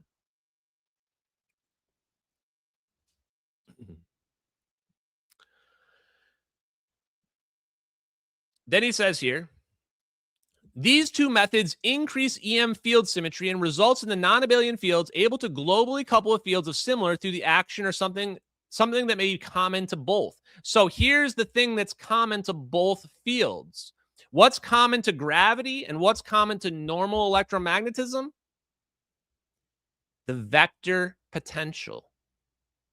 The A vector potential is possibly where we're going to find the key that connects the two together. There it is, the A vector potential. Thus, if non-abelian gauge field configurations with SU2 components are associated with gravitation or zero-point energy, there should be a possibility for modifying gravitational or zero-point energy influences within the specially conditioned beams of radiation. Who wants to know how it's done? Eric W. Davis. When he was talking about how do you create negative energy in a lab, when he was whistleblowing to us, I was listening. Ashton was listening very closely to what he said. And he said, a parabolic cylindrical mirror. A parabolic cylindrical mirror. Basically, this can made out of a mirror. The can made out of a mirror creates at its center line, right through the middle of it, a focus of negative energy, a beam of negative energy, you could even think. That's his idea, and have it spin and rotate.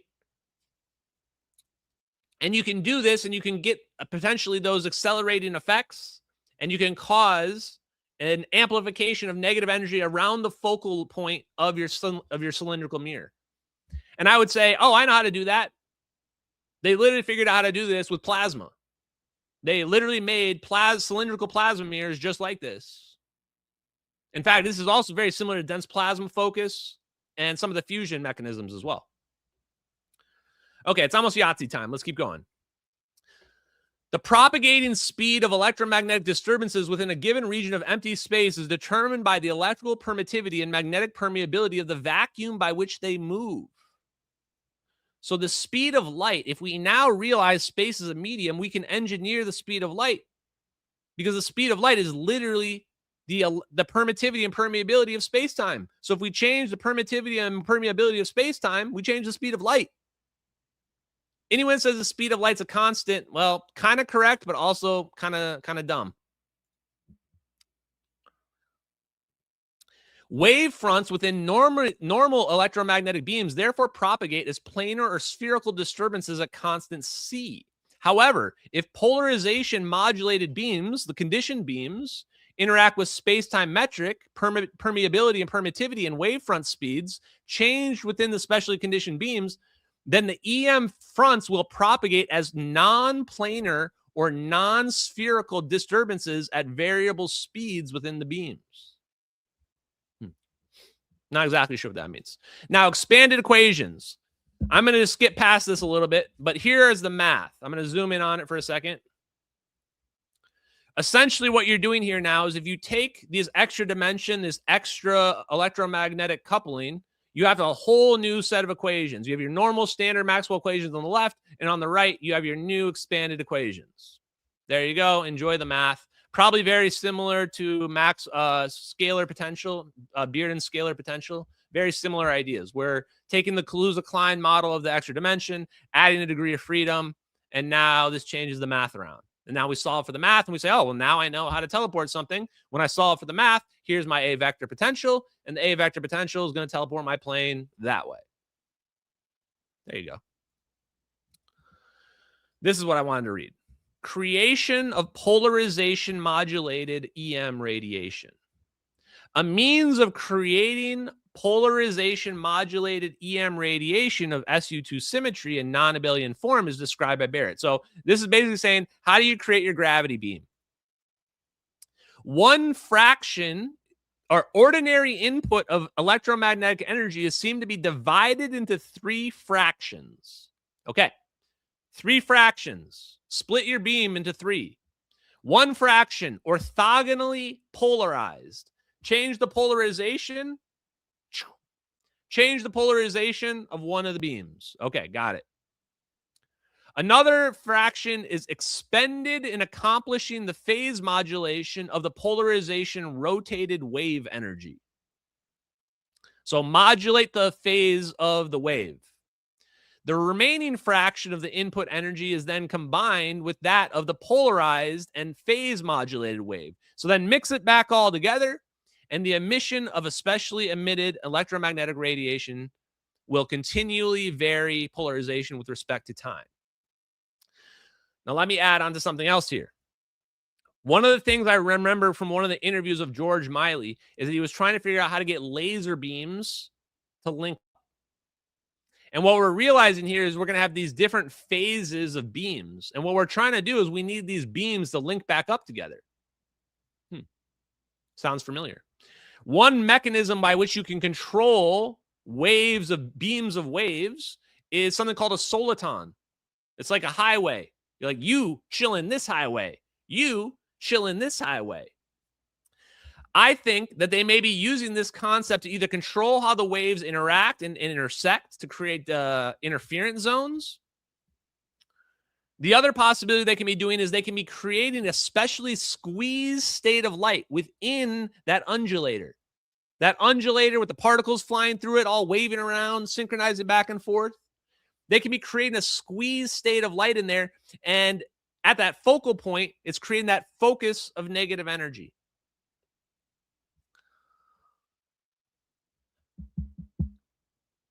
Forgot what I was going to say. Let's keep going. Okay.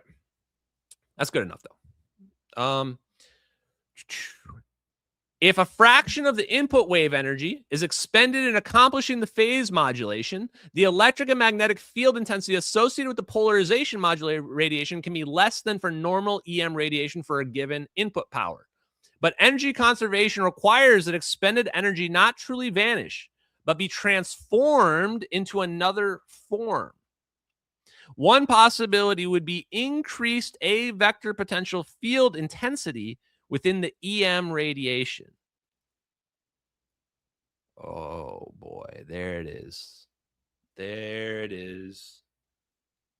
How do I explain this? So, due to conservation, if we're increasing energy somewhere, it has to be at the cost somewhere else. So he's saying, I think what he's saying here is we can control where the energy output goes. We can focus the energy into the A vector potential we're trying to create. In respect to the plane and the orbs spinning around the plane, it's basically saying we don't need these orbs to get super hot. We can keep these things low energy, and we're focusing all the energy we're creating into creating this wormhole, this connection, this invisible tunnel between here and over here. Focus on creating the quantum tunneling. That's what we want you on. That's what you're good at. If so, significant polarization modulation could significantly diminish electric and magnetic field intensity while increasing the A vector potential intensity for coupling with the A vector fields. That's exactly what okay, there it is. Yep. I was right there. There's the next sentence. Sorry, I just had to read the next sentence, chat. My bad. Figure 4 shows the paths trade out by the arrow of the electric fields and the polarization. So you say, well, how is it going to determine where it's going? This is all based on electromagnetism. So everything about where the plane's going must also be based on electromagnetism.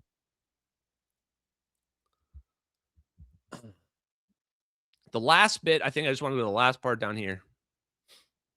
Which one? This part down here, but okay, let's read this. Vector potential wave patterns. Specially conditioned electromagnetic fields consist entirely of the A vector potential wave patterns can be created. Holy shit. That's saying you can make a wormhole. You can engineer systems by which almost all the energy is being put into the wormhole. That's what they're saying right there. By flow of alternating current through a toroid with single windings. You wonder why the orbs are spinning around the plane? They're literally creating a toroid. They're literally creating a toroid around the plane. The resulting magnetic and electric fields do not extend significantly outside of the toroid, but its geometry and the alternating current flow produces overlapping A vector potential patterns which extend outward from the toroid significant distances. Yeah. Wow. It is winding up. It is winding up, chat. When they're spinning around the plane, just like the image on the right here, they're creating those A vector potentials around it. But what happens is, as they keep spinning like that, they constructively interfere with one another. I'm guessing that makes them wind up, basically. So this actually might be distance limited. We might actually not be able to teleport to Alpha Centauri with this. Interesting. I still think we can eventually, no matter what, but the overlapping patterns combine into a phase factor waves, which represent disturbances in the A vector potential. Yeah, exactly. I was right. The overlapping patterns. The pattern of these disturbances, shown in figure 6, become almost spherical in shape as the distances from the toroid of the order of its diameter are greater. At present time, it is not known whether the phase factor waves are standing waves or if they propagate at non-zero speed. Wow.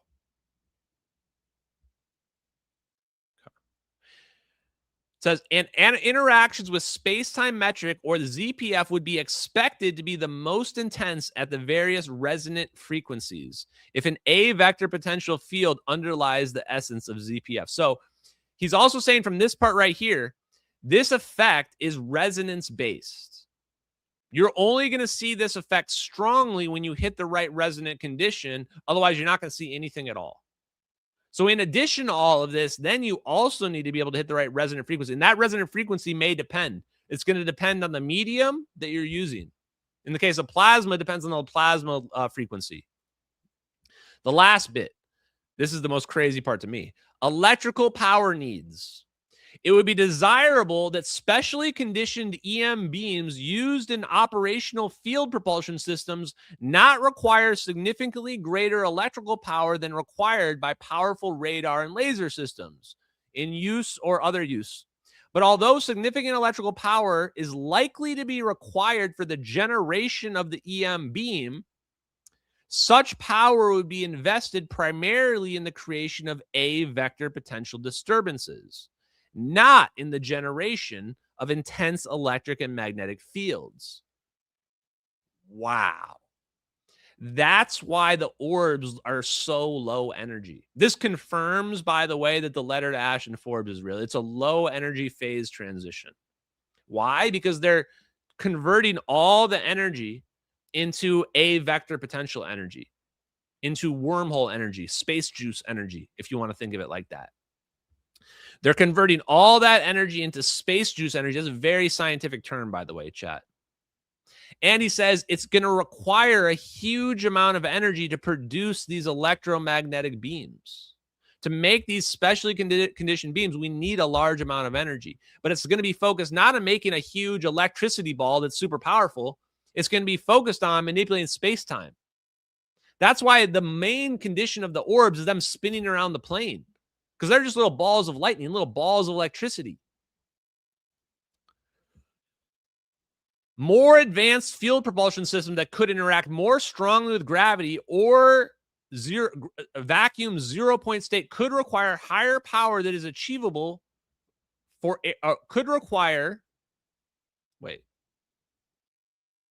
greater power than is achievable. Such levels of power would have to be supplied by systems of extremely high energy density. So he's saying, we can't do this with normal propulsion mechanisms. Normal engines are not producing enough energy to do this.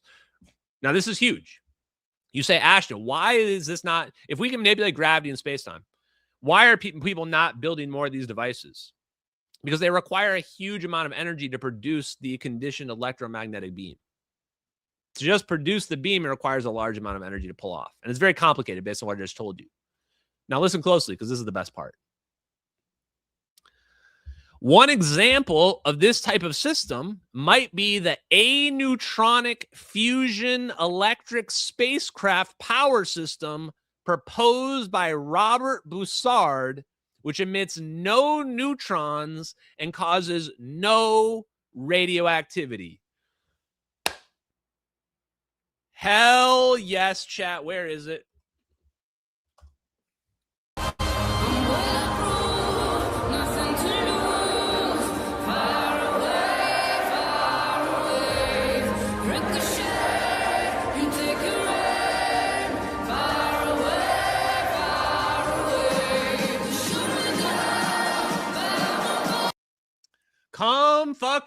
Come get some. I want all the smoke.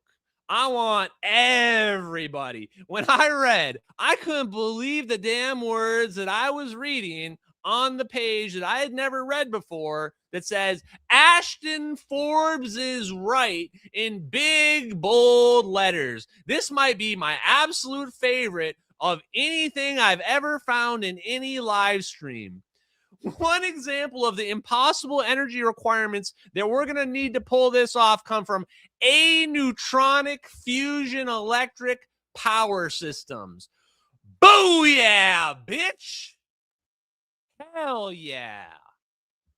Woo! Those orbs are aneutronic fusion reactors. No fucking question about it. No doubt about it. Those orbs are aneutronic fusion reactors. We've got the United States government by the cojones. We got their balls in a vice. Ain't nothing you can do, bitch. Come get some. I got an army of anonymous behind me that are ready to take up. If anything happens to me, I don't give a shit. I'm just going to enjoy the ride as far as I can enjoy it at this point. Woo!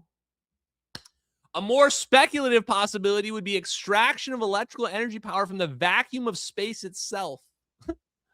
If favorable warping of space-time metric is associated with regions of negative energy density in the vicinity of the accelerating ship, and if diminished ZPE would be associated with such negative energy, one could visualize such ZPE diminishment as being a consequence of successful ZPE extraction.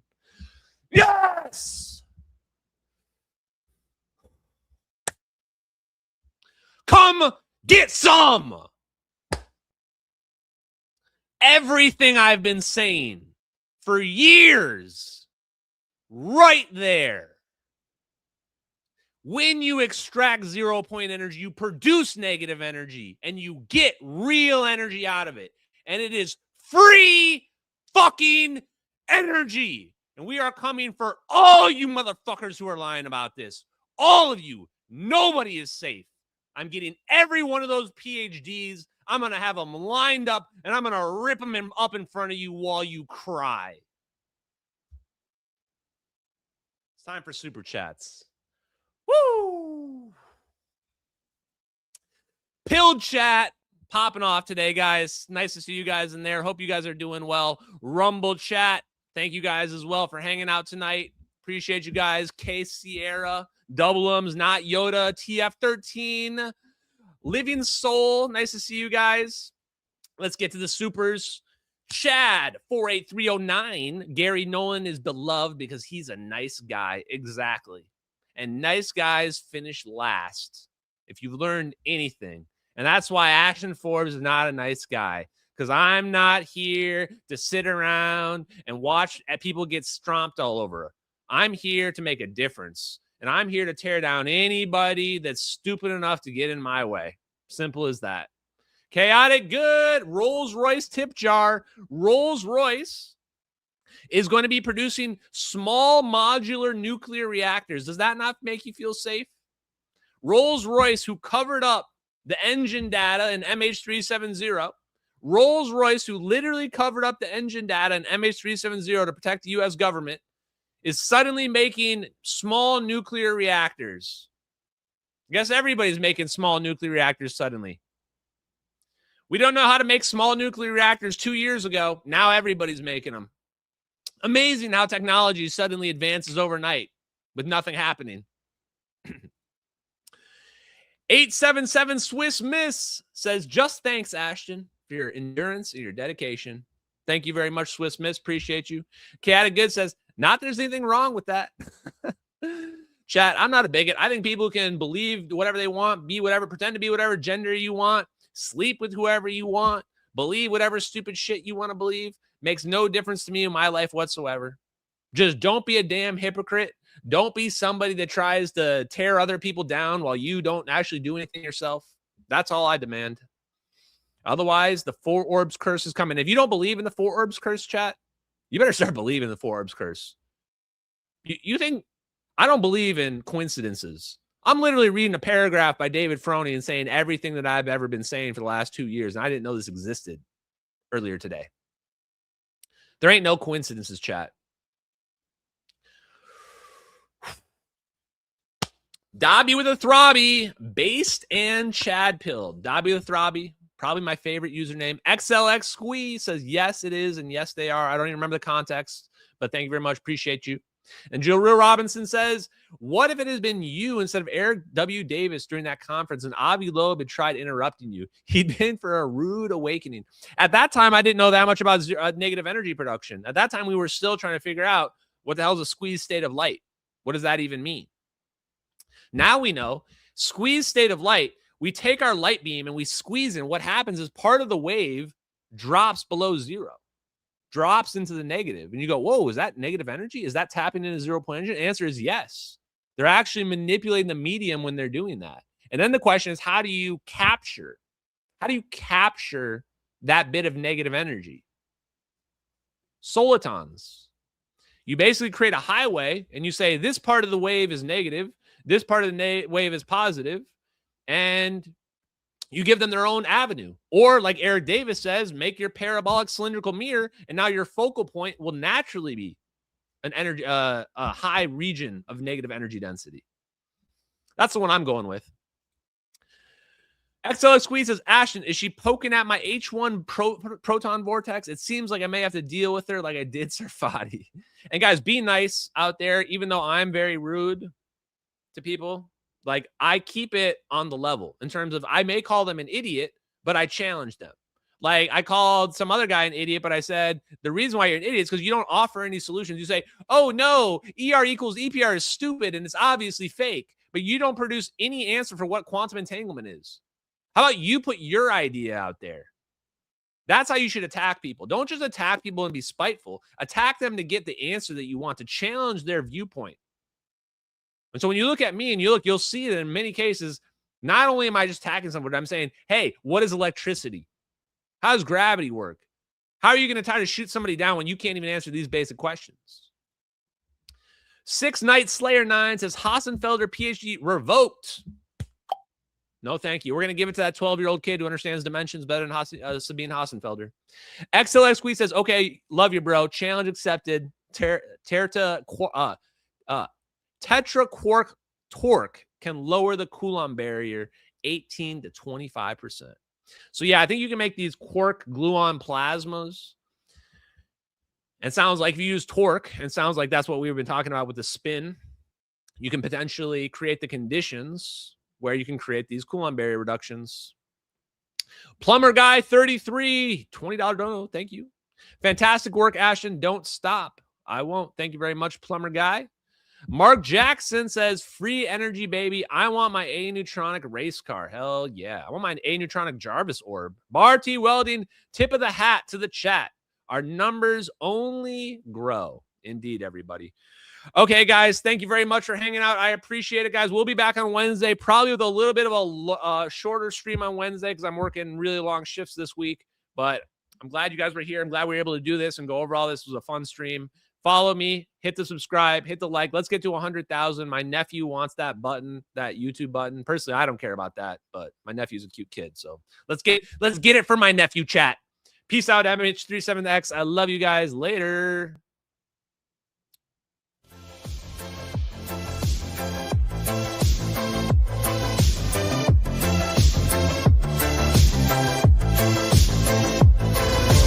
Infrared eyes, scanning the black, tracking the heat, never turning back. Control 22, a covert gaze. Control 33, in the cosmic maze. Controls in the mix, secrets untold. Silent watchers, brave and bold. In the shadows, they silently glide, protecting our interest, far and wide. Spears, sentinel of the night, watching over with infrared sight, alerting us to threats afar, guiding our defenses like a guiding star. In the silence of space, they keep their post, shields unseen yet feared the most. With precision and speed, they warn of danger, keeping us safe from the missile's anger. As Beers, sentinel of the night, watching over with infrared sight, alerting us to threats afar, guiding our defenses like a guiding star. Controls in the mix, secrets untold, silent watchers, brave and bold. In the shadows, they silently glide, protecting our interest, far and wide. As Beers, sentinel of the night, watching over with infrared sight, alerting us to threats afar, guiding our defenses like a guiding star. As Beers, sentinel of the night, watching